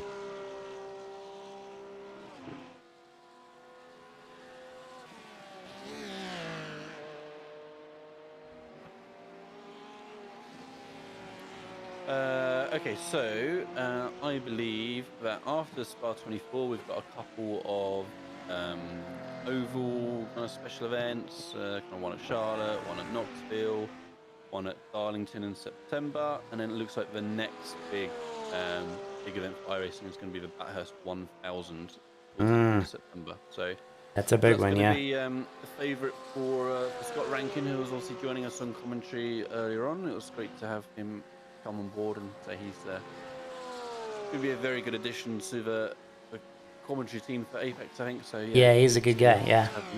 And so yeah, I'm sure he's very much going to be looking forward to the epic Bathurst circuit having their time in the spotlight on iRacing. You know, I have never turned a lap at Bathurst. Wow. Yeah, I mean, wow, I exactly. Why when your main attention is on single seaters, so that certainly makes sense. But yeah, it's a cool place. It's one of those where you end up learning the first quarter of the circuit a lot more than you end up learning the last quarter. I can imagine. You don't tend to get far enough, but I have to say, sometimes you can just hook into a rhythm on it. So I remember a season in the Radicals when they're at Bathurst, and after a few days of practice or whatever it was, I just felt like I just couldn't put a foot wrong in any of the races. Like I could just flow through the mountain section, and it was just a way. And when you can somehow kind of get it hooked up and be confident through the mountain, it's a crazy place to race most I cars. can imagine, and it's a super popular race. I love that one. So I probably need to get out there and give it a go. Yeah, maybe. So it's one to set aside some time for sure, in terms of giving yourself an opportunity to learn it and figuring out what's going to be a sensible car to do. But yeah, it's one to have a little look at some point anyway, just because it is pretty cool going up and back down the mountain. And then what we got after that, beginning of October, so only a couple of weeks after that, we got Petit Le Mans at Road Atlanta, of course. That's a good one. For GTEs, LMP2, GT3s. Then we got some off-road special events, a bit more oval, and then we got Suzuka 10 Hour in November. So that's absolutely kind of up my street again. It's kind of I always have Suzuka in the same kind of category. Suzuka's my favorite, right? Yeah, my absolute favorite track. Yep. As it should be. A couple more ovals that we'll kind of skim over, and then actually that's kind of it for road special events that iRacing at least have listed on their special events. Right. Whether there's any late additions, I don't know. But yeah, it really looks like it's kind of Bathurst and Suzuka. Bathurst, Petit Le Mans, and Suzuka for the rest of the year. So yeah,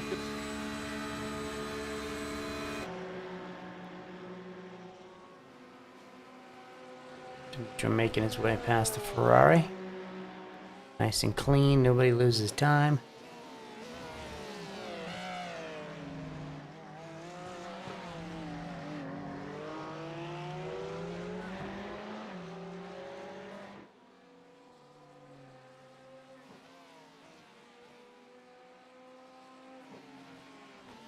Still in the 22s, even the traffic, so good.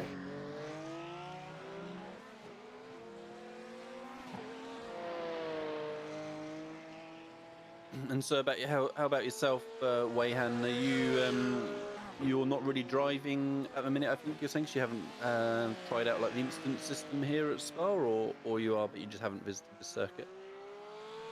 Yeah, well, yeah, I've just not really touched the sim much for the past 6 weeks.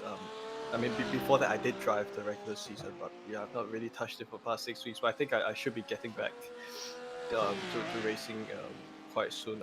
I've also not tried Spa itself, so I think if the series I do does visit Spa, I guess for the rest of the season, then I will be able to give this a go. But I think it like Dennis said, it's a good thing, and it's possibly also a bad thing, because it's a good thing because you can now push your car a little more than usual. It feels a lot more natural from what I can see. That you can take the lines a bit more organically, but it does also invite you to push the envelope a fair bit. And are you going to then push a lot more and then again trigger a 1x because you push too much? Or Yeah, are you going to, I exactly. guess, kind of stay safe? Yeah, so it opens much a bigger opportunity for you to push your lap times, but then again, you have to know when to not push further. And Yeah, so, what's we're your car of choice, Wayhan? Yeah, so I've been driving the GTEs for the past couple of years, past 2 years, I guess. But I would like to try I have been trying the LMP2 at the start of this season. I would like to give that a go, but as you know, it's a bit harder to handle. So you do need kind of like good enough seat time in these GT cars before you move up to prototypes. Because then again, the challenge is also to kind of understand the field from the perspective of the GT cars, so that as an LMP driver, you don't force an overtaking move where you shouldn't. Yep. Yeah, it's one of those things that you should know better. If you're an LMP driver, so to speak. Yeah, it's definitely good to get that perspective of what it's like on the other side of the class divide on track. So yeah, no, good, sure.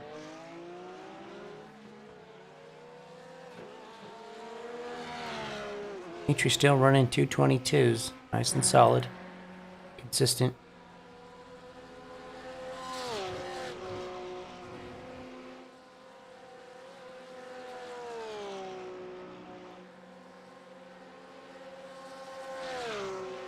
And so we get down to 30 cars actually kind of classified as running still at the minute as well.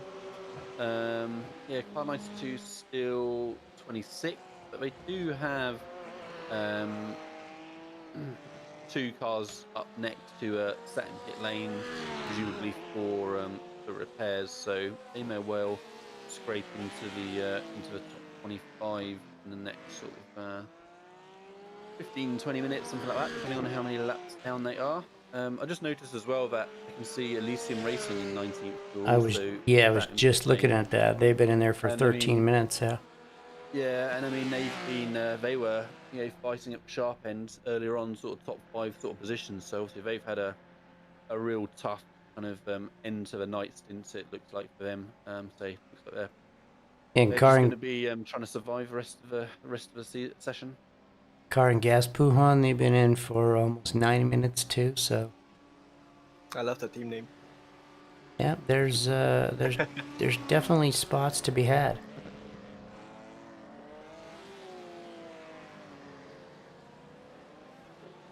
Yeah, you guys are back to the track limits thing. It doesn't matter where you put the limit at. Drivers are going to go absolutely as far or as close to that limit as they can. So, but I do like the new system. It's definitely better.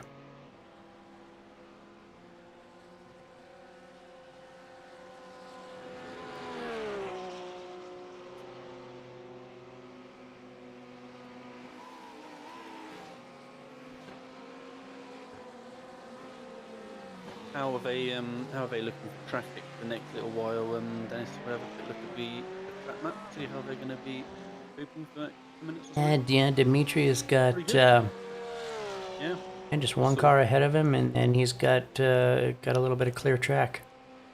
Yeah, so everyone's going to spread out pretty nicely at the minute, right? Doesn't look like there's any kind of real clusters that are going to potentially cause a headache. No, lapping or being lapped sort of thing. So yeah, looks pretty good.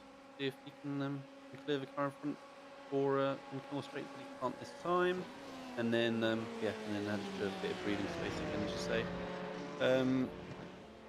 Still, obviously, the highest positioned Porsche.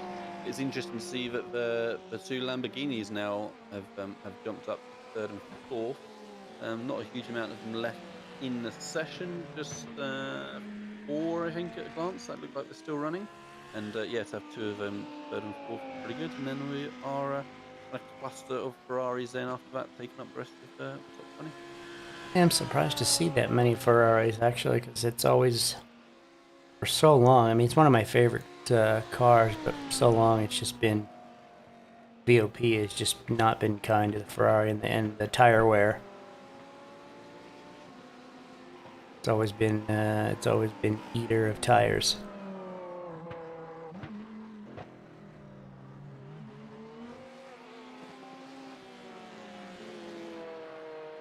The Porsche is the one that got really hit with the BOP for this race.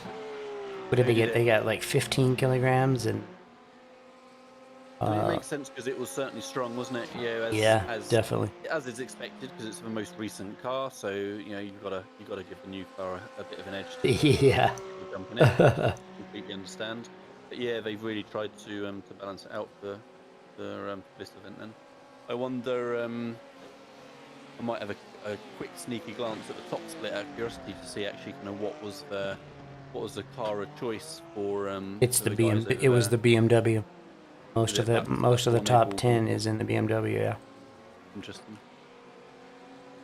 Yeah, we were saying earlier on we were surprised that there's not more BMWs out there, Yeah, they got a little. I think it was like 3 kilograms added, which is almost nothing. So.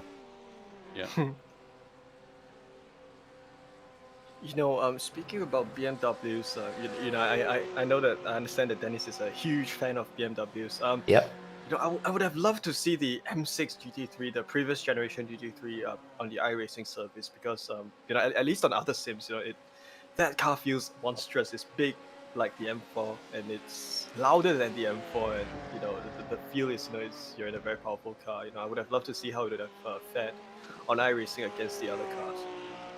Yeah, the M6 is at least the roadside car. It's a beautiful car. My cousin owns one or owned one back in the day when I saw it when he got it brand new on the day, and God, it's such a gorgeous car. So yeah, it would have been cool to see. Yeah, man. Yeah, it would have been nice as well. It's one of those cars with a V8 engine. I would imagine that the M8 is the successor to the M6, if I'm not wrong. Yes, you are correct. Oh, I see. And it's a twin turbocharged V8. It's a monster. I don't like the look of the front of the BMW that we have here in iRacing for GT3. It's a bit of a mess. Yeah, we were talking about that. I'm a BMW fan for the last 30 years, and I just can't get behind it. It just doesn't do it for me in any way. No, I think that.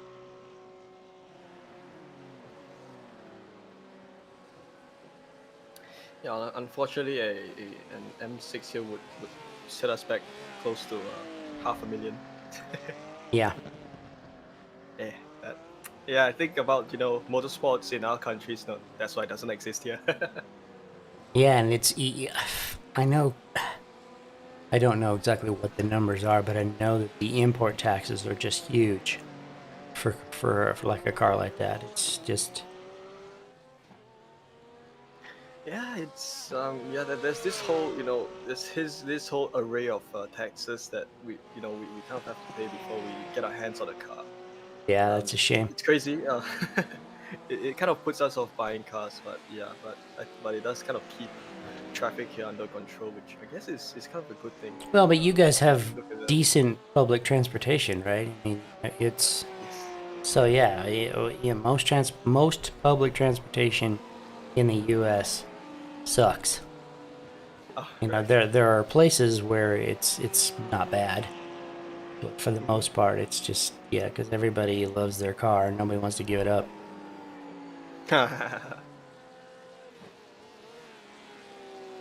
Yeah, well, that's why we have simulators as well, man. You can push the car as hard as you want without breaking the There bank. you go, exactly.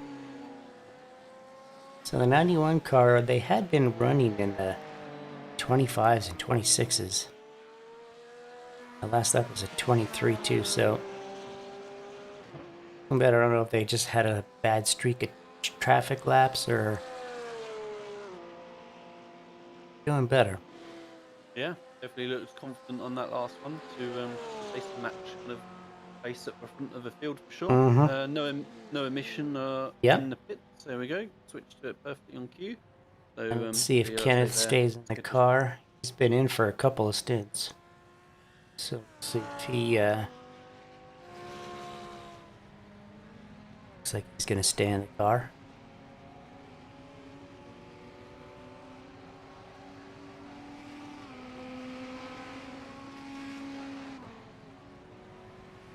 And I didn't see him going by the jacks, did you? I don't think they took tires.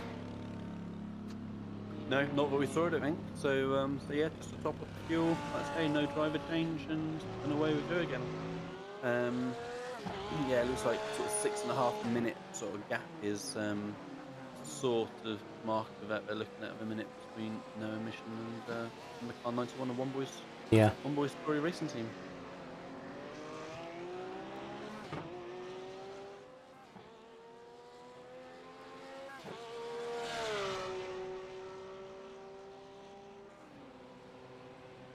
And I was just mentioning like Elysium Racing a little bit earlier ago, so they have now come out the pit, so they've continued on.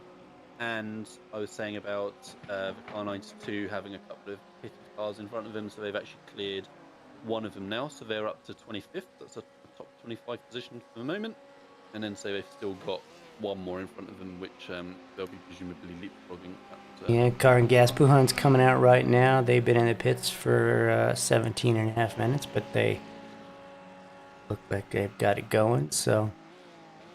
But anything still can happen.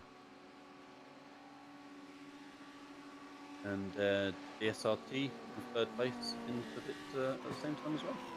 Yep. Yeah, little cluster, little flurry of pit stops from the leaders.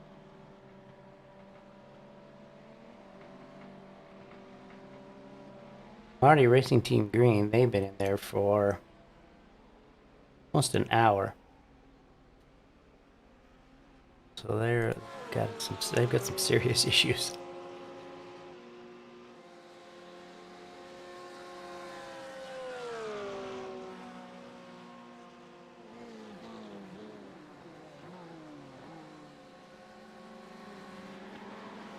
Celine, you've got to ask the third question of the trivia trifecta. Let's do that. Yeah, good plan. So, Wayhan, yeah, last question of the little quiz, thanks to Mr. Sam Fitzpatrick. Right.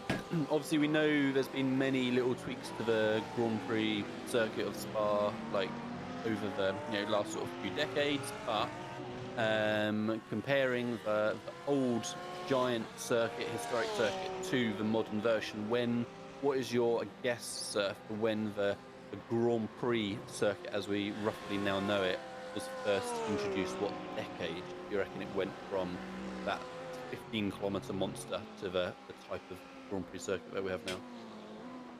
1979. See, he know because I already asked this one. Yeah, see, I did not. I didn't ask the first one. That's fine. The first one. Yeah. What decade was the first Grand Prix held at the historic Spa circuit? Oh wow, this is hard. I'm going to throw a wild guess. And that's all you can do. I'm imagining. I'm assuming that Spa was a post-war thing, I guess, so probably the 50s. I think good logic in terms of thinking post-war, but maybe it was the wrong war that you were considering. So yeah, 1920s is when the first Well, we'll leave it to someone else to look up properly. But first car race or first Grand Prix, I think was in the 1920s on the old circuit. So that surprised me when I first heard it. Yeah. Yeah, crazy. I mean, that's when the first. I mean, it kind of makes sense in a way, right? Because we think of Spa being one of these original historic circuits, along with kind of places like Nürburgring and Le Mans, and Monza, in the 20s, yeah, exactly. And in the 20s, that is really when people were first in a position to be able to start taking their cars and race them properly, and actually kind of circuits kind of be created almost around the public roads where they they decided to have their races. So 1920s, coming up to a centenary anniversary and not too long for Spa-Francorchamps. Yeah, that's amazing. Wow. I mean, you wonder, right, what someone who competed in those first races would think of it now. So where's 90% of my circuit gone? Where yeah, really. What are these cars? What are those batteries doing inside them, and all this sort of thing? So yeah, it's kind of interesting how it's progressed. But I mean, it's amazing that you've still got elements of the real circuit, as we see one of them right here. Radion and Eau Rouge. I mean, that's been there from the start. It's pretty crazy. Come to think of it, I think it was like a couple of drunk people who were trying to design the best way up the hill, and they came up with that. Yeah, is that what it was? That the story of how it was first created? It's one of the coolest sections of racetrack anywhere. What else leaps to mind as to other sections of track around the world that compete with the romance of a corner like Radion and Eau Rouge? I mean, for me, being in the UK, Brands Hatch is always just a huge favourite of mine. So kind of Paddock Hill and Druids is a pretty amazing piece of track as well. Is. What kind of leaps out to you guys for those sorts of? For me, it's the S's at Suzuka. They're just and then in the same vein, Maggots and Beckett's and Chapel. Yeah, they're just awesome sections of track.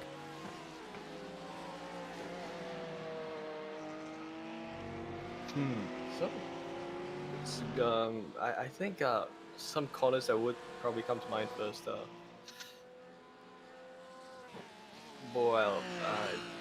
It's gonna have to be Eau Rouge for me. It's been a corner that I've never really figured out how to nail each time, because each time I enter differently, each time I exit differently, and it's one of those corners. Yeah, I know what you mean. You don't really get it right all the time. Yeah. I know what you mean. And you look at it on the map. It looks like, seriously, that's nothing. That's a kink. That's not. Yeah, it's the elevation that really does it. The dip and then the sweep up. Yeah. Well, and I mean that's a theme between all of those answers, right? The S's at Suzuka, Radion, Eau Rouge, Paddock Hill, Druids. You can't be having flat circuits for something that's really going to be memorable. That's the key, isn't it? You've got to have that elevation. Yeah, I think also of the corkscrew, although Laguna's not one of my better tracks, but that section of track, the racing that I have seen in that section of track over the years on 4 and 2 wheels is just awesome. Yeah, watching MotoGP bikes go down the corkscrew. That's nuts. Sight to be seen. Yeah. Just as an update for kind of like a car 92, that team in front of them, Square Motorsports Blue, have come out of pit lane. So actually, that one is immediately on the list of being able to chip away and move up into 24th. Kind of car looks okay. It's kind of fairly bent in all directions, but yeah, we'll see if they're able to keep up a reasonable pace and hold off the 92 car. I kind of like how Square Motorsports Blue qualified in 23rd and are currently running in 24th. Like, I kind of feel like that's pretty depressing. Right? You've been running for 18 hours and you've made up only one. Yeah.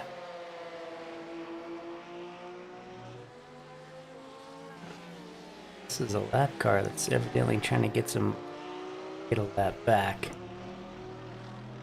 And that's usually something you don't want to see in your mirror is a car that's behind you on time in laps that's, you know, trying to force his way through. No, it's going to make you nervous, isn't it? Yep. And say if you haven't got anything to worry about, I'll just have a big lift somewhere here and just let him cruise on by. That's what he does, yeah.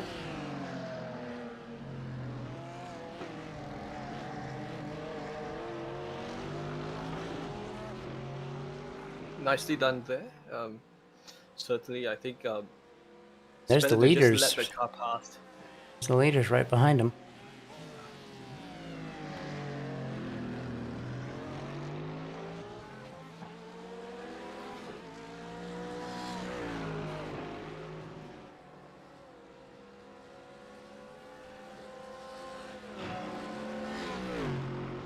He looked like he was trying to keep back there. Playing a little teamwork there. Hold up the leader for a couple seconds.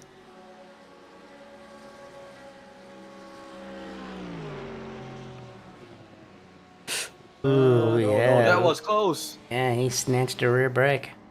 Yeah, so I mean, it's kind of interesting, you know, blue flags rules in iRacing versus kind of, you know, what you might deem to be kind of reasonable general etiquette things. But yeah, as long as no mission can take their time and pick their way past, then kind of no harm, no foul. But yeah, if it's me running however many laps down they are, 20, 30, 40 laps down or whatever, I mean, just get out of the way, guys. Just let the yeah, and see, look, he's kind of weaving around, trying to play a little. That's a little bit too much movement. That's Fernando Alonso territory there. Yeah, not really. Not really on if you are trying to mess around. Like I say, yeah, maybe don't make it super easy. I get, but yeah, we'll see. Hopefully, no mission. Just don't start to get busted by or anything. And I mean, they can just sit there for a while if they wanted, and it'll be no big deal.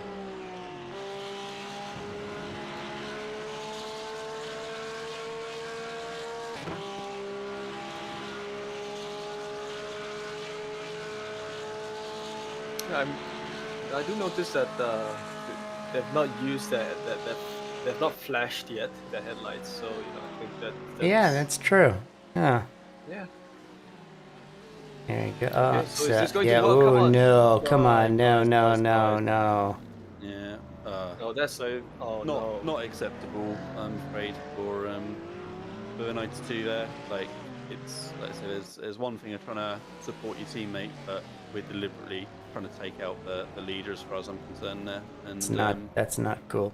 And not what we want to be seeing on broadcast. And I hope not to be the attitude that you want to take to dealing with other competitors out on track. So yeah, there'll be no damage for no emission. I think they'll be fine, but they've got to catch back up to them, and then I mean, what are they going to do next time? And yeah, they got to do it all over again. Trusted to get past. So how do you cope with it? You know, I mean, best case scenario for no emission is that the 92 pulls off the road at some point anyway, so they can just cruise on by and wave at them 40 laps down or whatever. But hopefully, otherwise, maybe the 92 will be due a pit stop, and no emission can just get behind the pits. Yeah, that's a shame to be seeing when we're trying to focus on the team. You want to be representing yourselves in the best way possible on the road. It would seem that no emission, the paint scheme is actually carbon fiber textured. You know, I was able to catch a closer glimpse of it. You can't really see it from far, but I think they managed to replicate a carbon fiber paint scheme throughout. Oh, is that it? Yeah, I can't quite. Huh. Yeah, you can almost see the texture, right? Almost, yeah. I guess it's a shame if you know, in real life, I used to buy carbon fiber bodywork. I used to race super bikes back in the day, and you know, every time you sent a set of bodywork off to the painter, you felt bad to cover up all that beautiful carbon.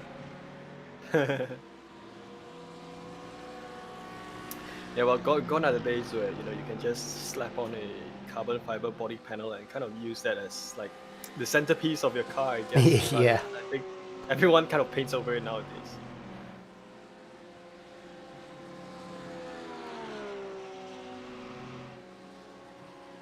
So if this were a sprint race, it would be a nice four-way battle pack, but it's not. And I think all the cars are on different laps, I guess. So, well, Yeah, we're but a probably gonna pack have is a something. pack, and your mindset goes into a different place when you get into the middle of a pack. You look at the leaders there coming up, and he's thinking, okay, I got to get through this, but I got to stay clean. I got to preserve the car. I can't have, even that little small half spin or full spin there is, I can't have that.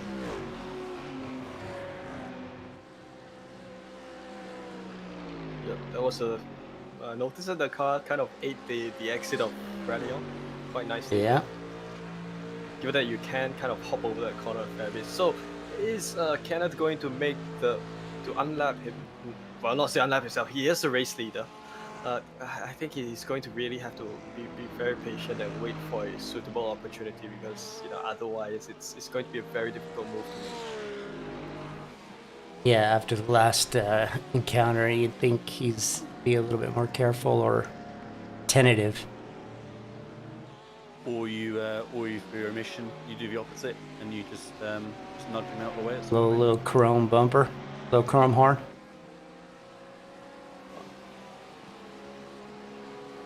Yeah, possibly. Right, oh, see, look at that. There it is again. But it's a shame, the strategy has worked. It's blusted a mission pretty badly, and yeah, just cost them a lot of time, That's true. That's true. You can't argue with that.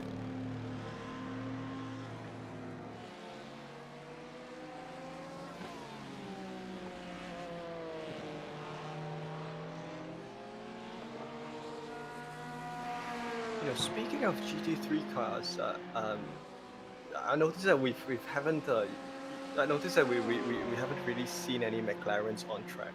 No, not a single one. No, one in the whole split. Yeah, it's crazy. Yeah, because that car, right, in the right hands can be very fast, especially around here. Yeah. Yeah, but it's a handful to manage, because you have to get the car right every single bit of it. But if you do get it right, you'll go very fast. And think of it, it's a very old car in the service. It came on back in 2012. It was the first car I purchased, actually, back then. And it's one of those cars that it's hard to, it's just quite difficult to kind of get a hang of it, to kind of get the most. Yeah, it wants to kill you, Can but be very if it rewarding. doesn't, Yeah. it's quick. It's definitely quick in a straight line. There's no doubt about that. The number 91 in second spot is in pit lane. They're scheduled pit stop at the minute. Yeah. I imagine Dimitri will stay in the car.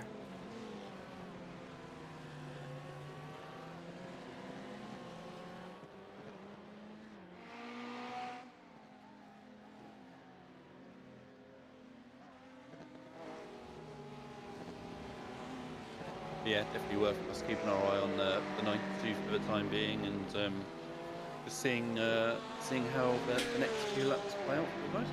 Yeah, it's definitely interesting. No doubt about that.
So the 92 car continues to lead a couple other cars behind, various other cars.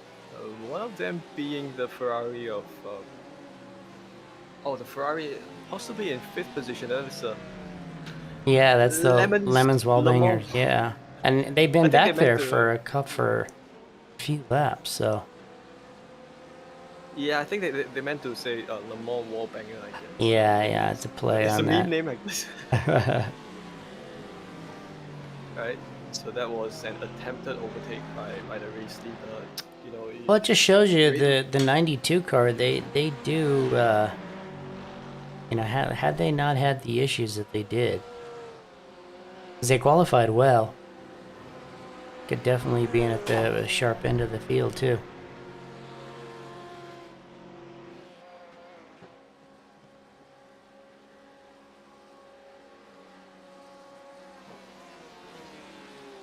So both cars behind fanning out, seeing if that might give them a more opportunity, but that just means that Kenneth has gotten that leap forward ahead of the Ferrari for one position. Well, not exactly a position gain, but you know, just one less car he's got to worry about. Unless, of course, he gets another hip check. The 91 car came back out. Dimitri's still in, so pretty routine stop for him.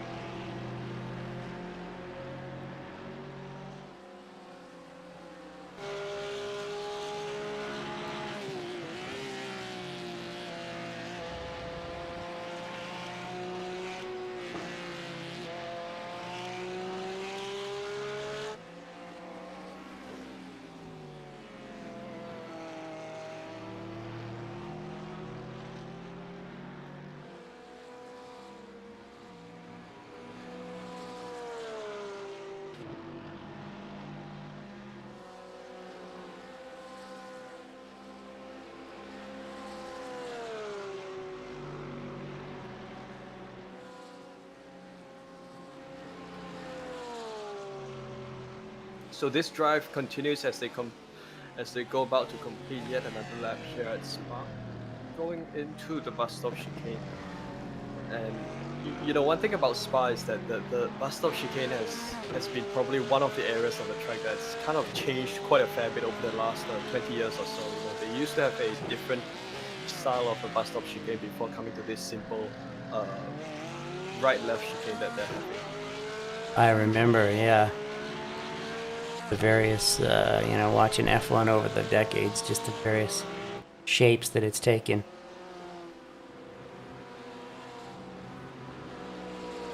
That's even a little bit different from the scan that we have here. We're talking about scans, what, 10 years old, something like that, Lee? Yeah, sounds about right. I think. Like I say, it's one of the earlier circuits that we saw comes at iRacing, which was great. Fantastic place, and finally the lead is able to get by NGS that time. So nothing else untoward happening. So yeah, mission can continue on, and they've still got a very comfortable gap to the 91 car. Yeah. 7 minutes now. So yeah, looking pretty solid.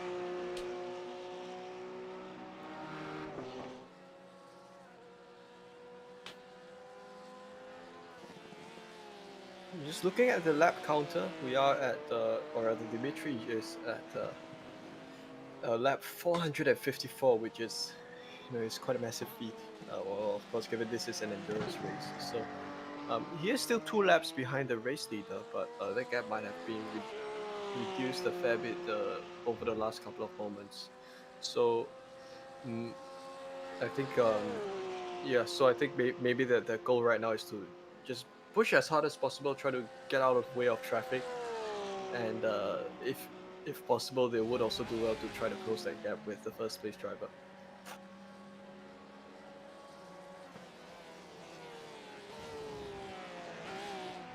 Planeswalker Racing Green, they've been in the pits for about 12.5 minutes.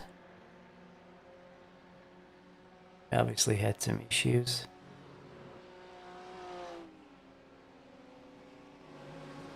there's still, you know, quite a more than a handful of laps ahead of the 92 car. So,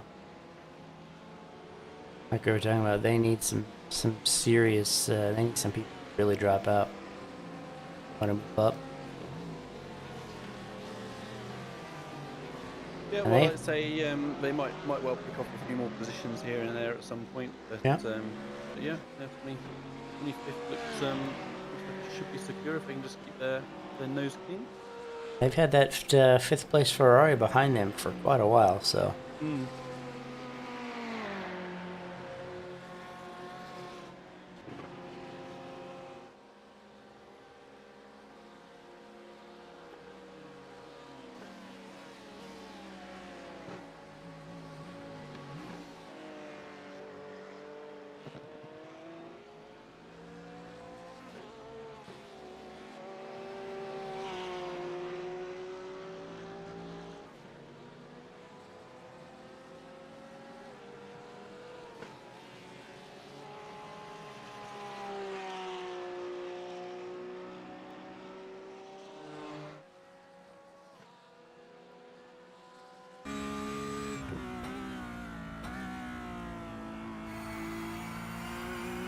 Yes, as we're heading towards the end of the stint for both yourself, Wayhan and Dennis, yeah, not huge amounts really change in the race, it seems like, right? You know, we're still seeing one boy's kind of, you know, a couple of laps down from one emission between sort of first and second. We're seeing the 91 one boy story car kind of gradually kind of clicking their way up. It kind of was it just almost maintained the status quo the whole time, really. For this, yeah, it did. It wasn't a lot of big changes. There weren't any major crashes. Just a couple little small half spins here and there. That was about it. And honestly, I'm impressed with the fact that, you know, 1.5k generally kind of iRacing drivers are able to keep the cars on track at a pretty consistent level, not get into lots of kind of silly incidents, not have, you know, their concentration all over the place and that sort of thing. And I feel like back, I don't know, maybe it's unfair originally as well, but I feel like back sort of 7-8 years ago, I just don't think kind of new drivers like that coming into the sim would really survive quite so well as we've seen some. I would agree. So I would it agree. just shows how the level of commitment for people who kind of, you know, invest in the time of preparing for these special events. You find your level, you try and hit your marks, and it's great to see. And it does help that the overall iRacing field, has grown, especially just the last 2-3 years. It's gone. Yeah. You know, I mean, a race like this, I don't remember how many splits this particular one had. This split had this one had 10 splits, I believe. Oh, is that it? I thought they would have had more. But I mean, you know, you some of the bigger races, 20, 30 splits is not unheard of, and that's just amazing. And so, the more people you have, then you're going to be able to get into splits like this where, you don't. Pretty much everybody around is at a similar level, and that's cool. That's awesome. That's what the system is designed for. And but you don't want to take anything away from what they've done. You know, how they've gone about it.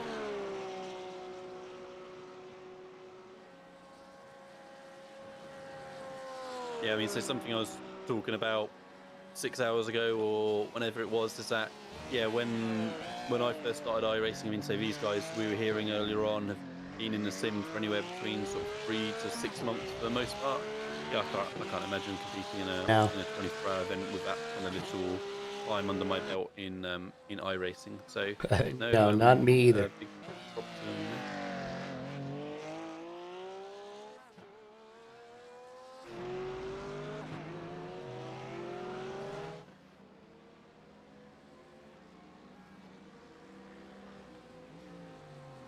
Both cars still kind of hovering right around that 223 mark. Little bit under, a little bit over, but pretty close to that for the last few laps.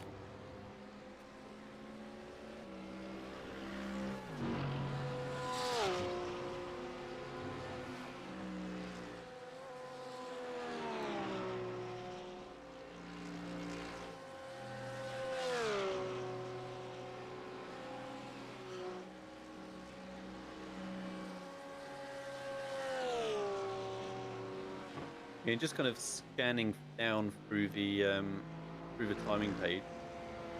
The only real little obvious battle, obviously we can't like account for who's kind of out of sync with pit stops and that sort of stuff. But the only real kind of obvious central battle at the minute is sort of 8th position for E-Team Brit, who are only 30 seconds behind 7th place Marvel's Panther Racing. So yeah, they've well and truly got something, you know, to kind of target for and to be pushing for. So right. Or is it the other way around? Actually, sorry, is it? Yeah, sorry, other way around. So it's a team behind. Sorry, it's the team Choke, who are only 30 seconds behind E-Team Brit. Sorry. So yeah, there's something maybe to keep an eye on there to make sure if there's any real progress made.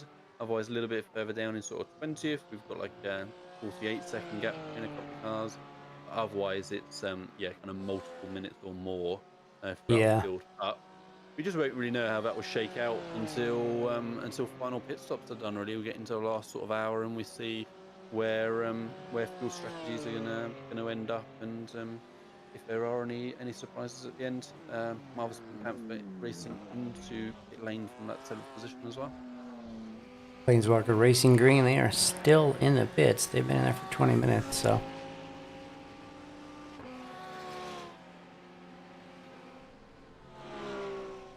Yeah, the rear end of that car is pretty banged up. Yeah, that does not look good.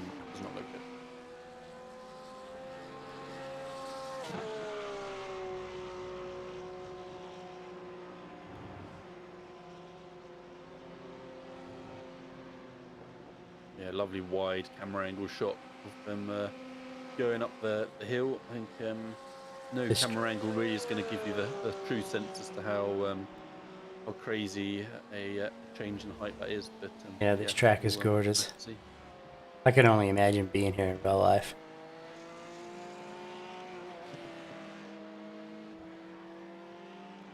Yeah, so I think Marco was just saying that I think we were speaking about it earlier. There's some nice camping spots on this track. You know, you can bring a tent over and probably pitch it up somewhere and just kind of watch the cars go by as you sit on the grass. Yeah, Marco would know. Yeah. You know, he even said that, you know, because it was raining there, he slipped and fell at one of those places, and he kind of got his trousers all soaked in mud. Yeah. Marco's a character. Oh, he definitely is.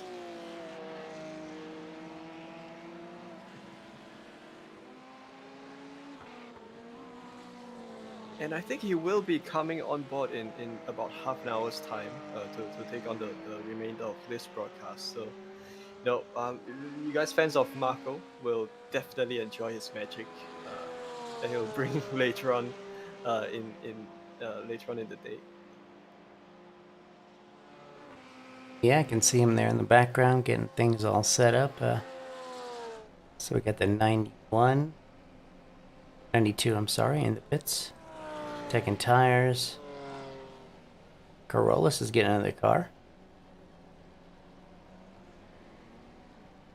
I have not seen him drive, so I don't remember. Was he in the car when you were on before, Lee? Do you remember? Yeah, we saw him briefly in. I think he literally just did one stint, I believe. Oh, okay. When I was, and I haven't really seen much of him. So yeah, we'll see how he continues the 92's progress of chipping away at the cars around him. Yeah, hopefully it's any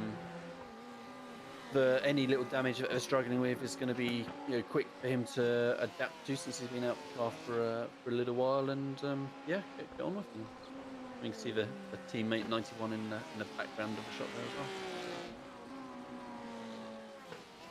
Yeah, when they finish, they definitely need to put those two cars on the line next to each other. Get a photo. These cars are, you know, they've seen better days. Yeah. The very It serves first, a record of their journey. the very first Le Mans 24, when they first introduced Le Mans, I did it with some of the Academy guys in the Ford GT, and that thing was just all beat to hell by the end of the race, and we were so proud of it. We finished. Yeah, it's one of those things with endurance races. You know, you try to tell yourself that no, I'll try to keep the car in one piece, but that never happens. But Extremely, extremely rare. Yeah. Yeah, it kind of becomes a race of damage control throughout. And yeah, we've got both team cars captured in one shot, so that's really beautiful. Dimitri making the overtaking move on his teammate on the 92 car of Carolis, currently Carolis driving now. And yeah, that was, I think, you know, they performed great all race long, and they're still continuing to do well here. Yeah, and Carlos just got in. This is his first out lap, so next lap we gotta get an idea of what kind of times he's gonna put in.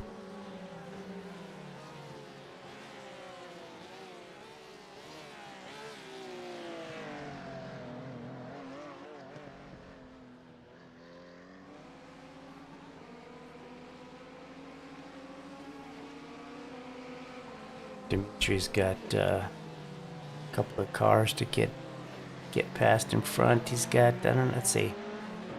Trying to see the numbers there. P14 and 15.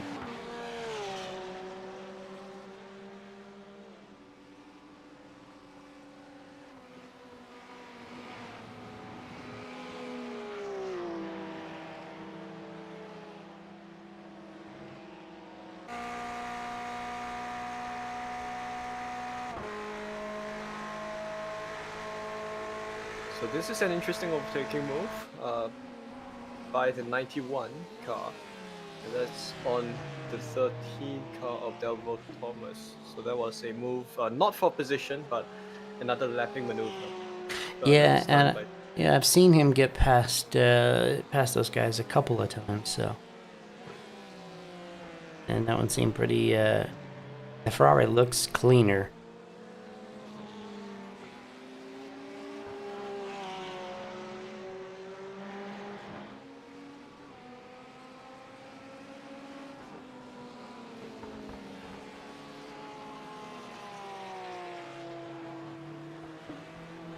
Oh, there seems to be a bit of traffic there. Yeah, and that's not getting in the way. Yeah, that's that car and gas Pujon car that was in the pits for so long. He finally got out. The rear end of that car doesn't look too bad now. Yeah, looks quite like the paint scheme. You know, they've probably used a good combination of the spec maps over the car, and it makes the paint scheme really stand out. Yeah, the introduction of the spec maps, that was a cool thing. The cars they look so good.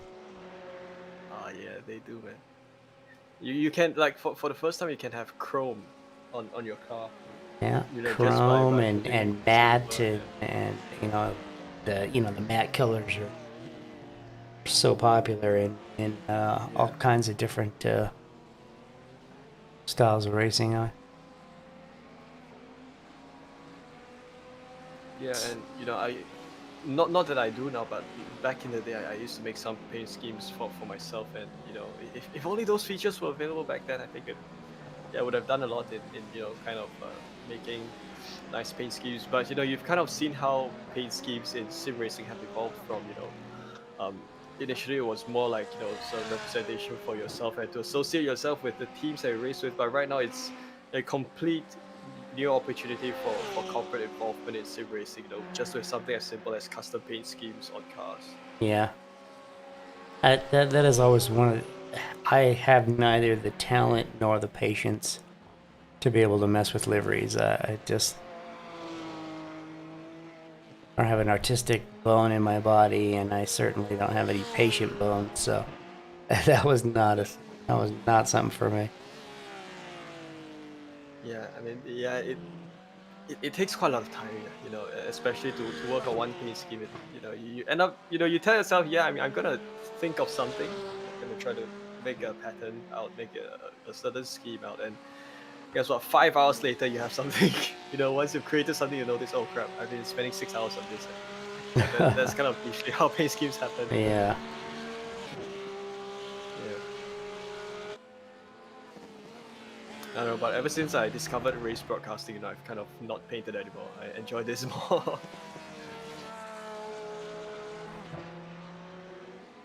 Yeah, I gotta say, I've been doing this for right about a year almost. Let's see, wait a minute. Yeah, a little over a year. Right. A little over, and I'm having a good time. I enjoy it. It's learning something new, and yeah, it's a neat extension of the hobby.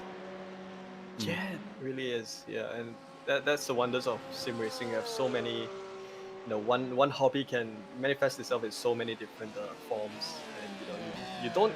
It's come to a point where you don't have to drive to enjoy sim racing, and I think, you know, like quite a few of us do that also. You know, we don't spend that much time behind the wheel, but we still get a lot out of sim racing. You know, making paints, doing broadcasts, or even hosting events as leagues. You know, that's like another animal on its own. Yeah. Plus, I get to tell my wife I've got another use for all this crap that I've bought. So you know, Yeah. You need it. I have to have it. I have to have it. Yeah. No one, and on that note, it would say be great that you're able to do our kind of slightly stepped up production for our Arithmetic group of series that Yeah. we Yeah. broadcast on Monday nights going That's forward, gonna be cool. Along with co-broadcaster Jonathan Grabowski. So it'll be nice for you guys taking up the reins on that. Yeah, that's gonna be neat. Dennis, I have one question that I'd like to ask. Yeah, sure. Do you modify your BMW M3? I have, you know, I've done, you know, your basic bolt-on mods, exhaust and intake Right. and wheels and then of course the different tuning maps and so forth. Wow. Not a huge amount, nothing major, nothing massively cosmetic. Just, you know, nice wheels and so forth. To see it from the outside, it looks relatively stock. Oh, that's cool. I did modify. Yeah. I had mentioned that I had an 07, the 335i, the twin turbo straight six, and that I did modify a bit more, and that was just, you know, you don't want to say that could just blow the doors off of an M3, but it could, and it did. You know, while I owned it, it was a beast. That motor was just basically a tuner's dream. You know, with bolt-on mods, all stock internal, you could easily, you know, get into the you know, 550 horsepower range. What? Just No, yeah, that's crazy. very cool car. I should have kept it. I should have kept it. Right. Yeah, I don't imagine you can do those kind of things on the newer M3s. Yeah. Well, the newer ones they've gone back to the stick the 6, and it's turbocharged, and yeah, you can absolutely just tune Jesus out of those things. I can't speak to the that actual engine itself, but I know pretty much everything, if it's not electric, that BMW has out right now is all turbocharged. Their SUVs, the big sedans, all of the even little small. Once you get down into the little small 3 Series, I don't think those are, but everything else is. Right. That'd be cool, man. little cluster of cars all in pit lane at the minute. 17th, 18th, 19th. Yeah, I was looking at all, that. Yeah, and yeah, TGC Racing 14. No, it's 14 minutes. Huh. The others look like routine stops.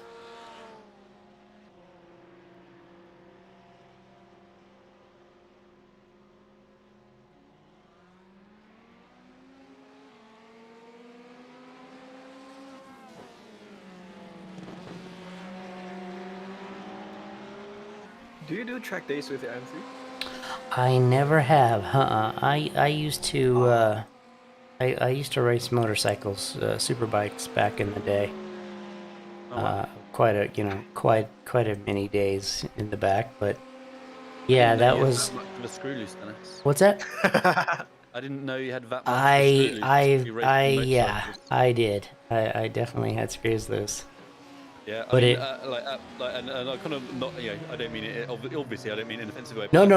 You're kind of mean that realistically, right? So I kind of spent most of my adulthood on motorcycles, really between different things, and was a motorcycle instructor for like many years, and awesome. And so we played around on track days and different bits, and I remember coming to the end of like a track like tuition day where I was getting tutored by whatever racer and stuff.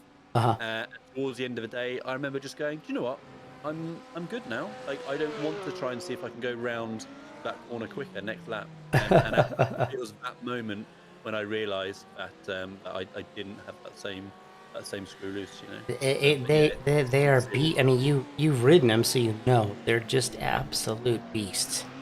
I mean, there's just nothing that beats the power to weight ratio of a modern day superbike. They're just amazing. My problem is that I didn't get to that little realization moment until. Well, exactly, and that's it. I don't think any motorcycle racers kind of really do, right? I did. I finally did, but here's the problem. I came to that realization about a millisecond after I went off the track at about a good $135, $140, and just completely wadded up the bike and my body, and crushed my spinal cord, which paralyzed me from the chest down. And this was about 19 years ago. So I came to that realization moment just a little too late. Wow.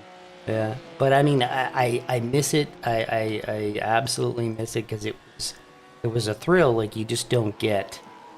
Taking even a high-end modern sports car out to a racetrack for a track day, you just don't get the same kind of thrill. There's just something about it. No, absolutely. Like I said, there's something very unique about bikes. But actually, that's partly then what pushed me to cars a bit more was the kind of extra security with it, really. And obviously bad stuff can still happen in cars, but like I say, you get a much larger margin of error. Yeah, exactly. Cars are more expensive to race and more expensive to fix, but the trade-off. Yeah, there used to be a motorbike racetrack, not in Singapore, but in the part of Malaysia that's very, very close to Singapore. So we just kind of cross the border, and there's one motorbike racetrack. So a friend of mine used to race bikes there as well, but it's this track called Pasir Gudang. Just I think around 20 kilometers away from where I live, but unfortunately it's closed down recently. It's closed down recently, but it used to be a very popular motorbike tracking spot for those of us here in Singapore to kind of get our two wheels there and stuff. Yeah, it's a lot of fun.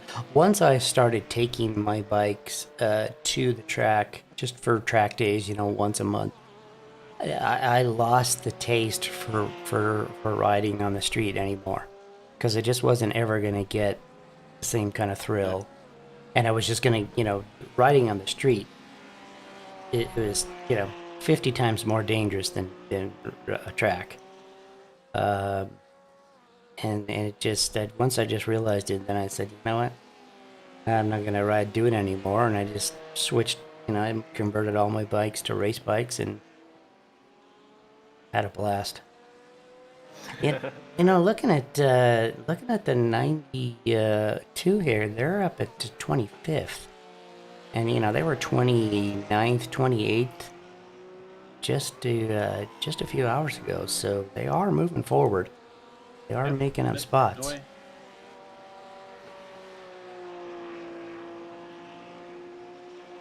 The perseverance pays off. You got to give them credit for not parking it. Yeah, it's moved up to 25th. A couple of spots within one stint, which is very, very well done, in fact, in an endurance race. P3's been in the pits for a little bit longer than they should.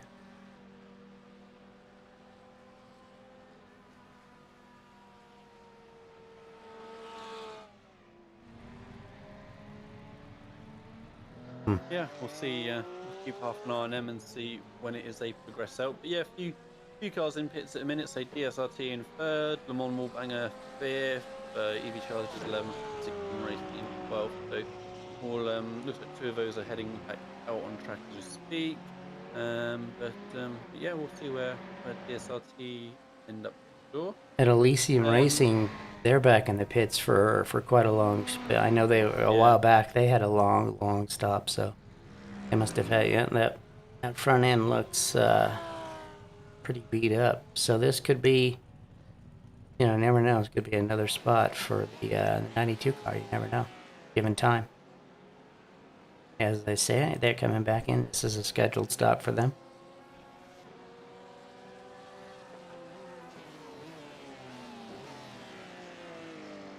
Yeah, it feels like that was quite a short stint, I think. It does kind of seem like it. Either that or time is just going by because of our amazing banter. But yeah, that did seem a bit short. Yeah, so we'll keep an eye on them again as normal. See what happens. See what they are doing. How long they're in pit lane for. Yeah, like 469 now for the leaders. Across that 19-hour mark. So yeah, less than 5 hours then to go. Really coming into the final stretch for the guys. They've just need to keep doing what they're doing. Just want to remind people that we're going to be switching over to let's see, what is it, part 6 and the final part of or actually part 5, I think. Lee, do you happen to have the link for that? Could you drop that into the chat? I know that Marco is live with that, and we will be switching over to him in just a couple of minutes.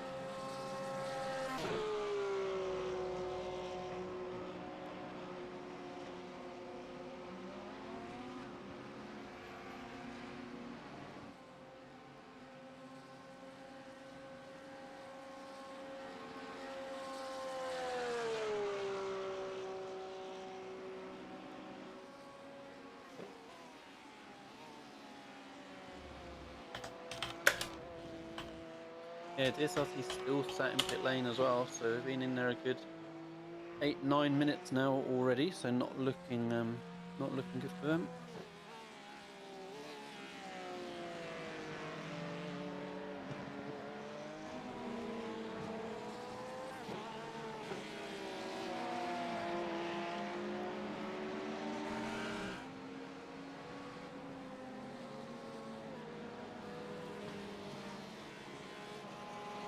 As Marco takes over, we just got a couple little glitches in the timing tower. We'll get that sorted out in just a second.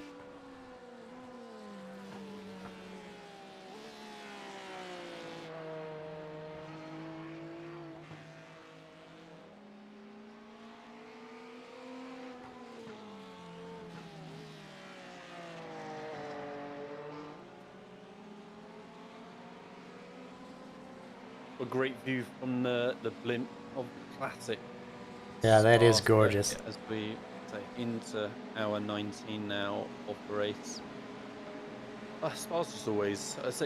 You were saying Suzuka, Dennis, earlier, and I absolutely agree. I love Suzuka as well, but there's just something about Spa for me. Maybe it's just the fact that it's a bit more local to me as well, or something like that. But yeah. Yeah, no, Spa you're absolutely right. Evokes F1, and yeah, it's awesome.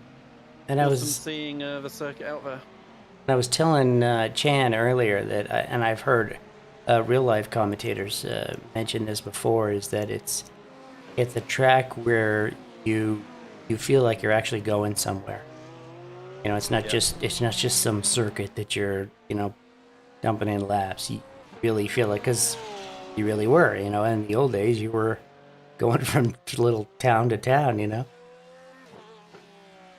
Yeah, we can see that Corollis did obviously stay in the car, so he didn't just do like one strange little short stint and jump out again. So yeah, they've continued on, and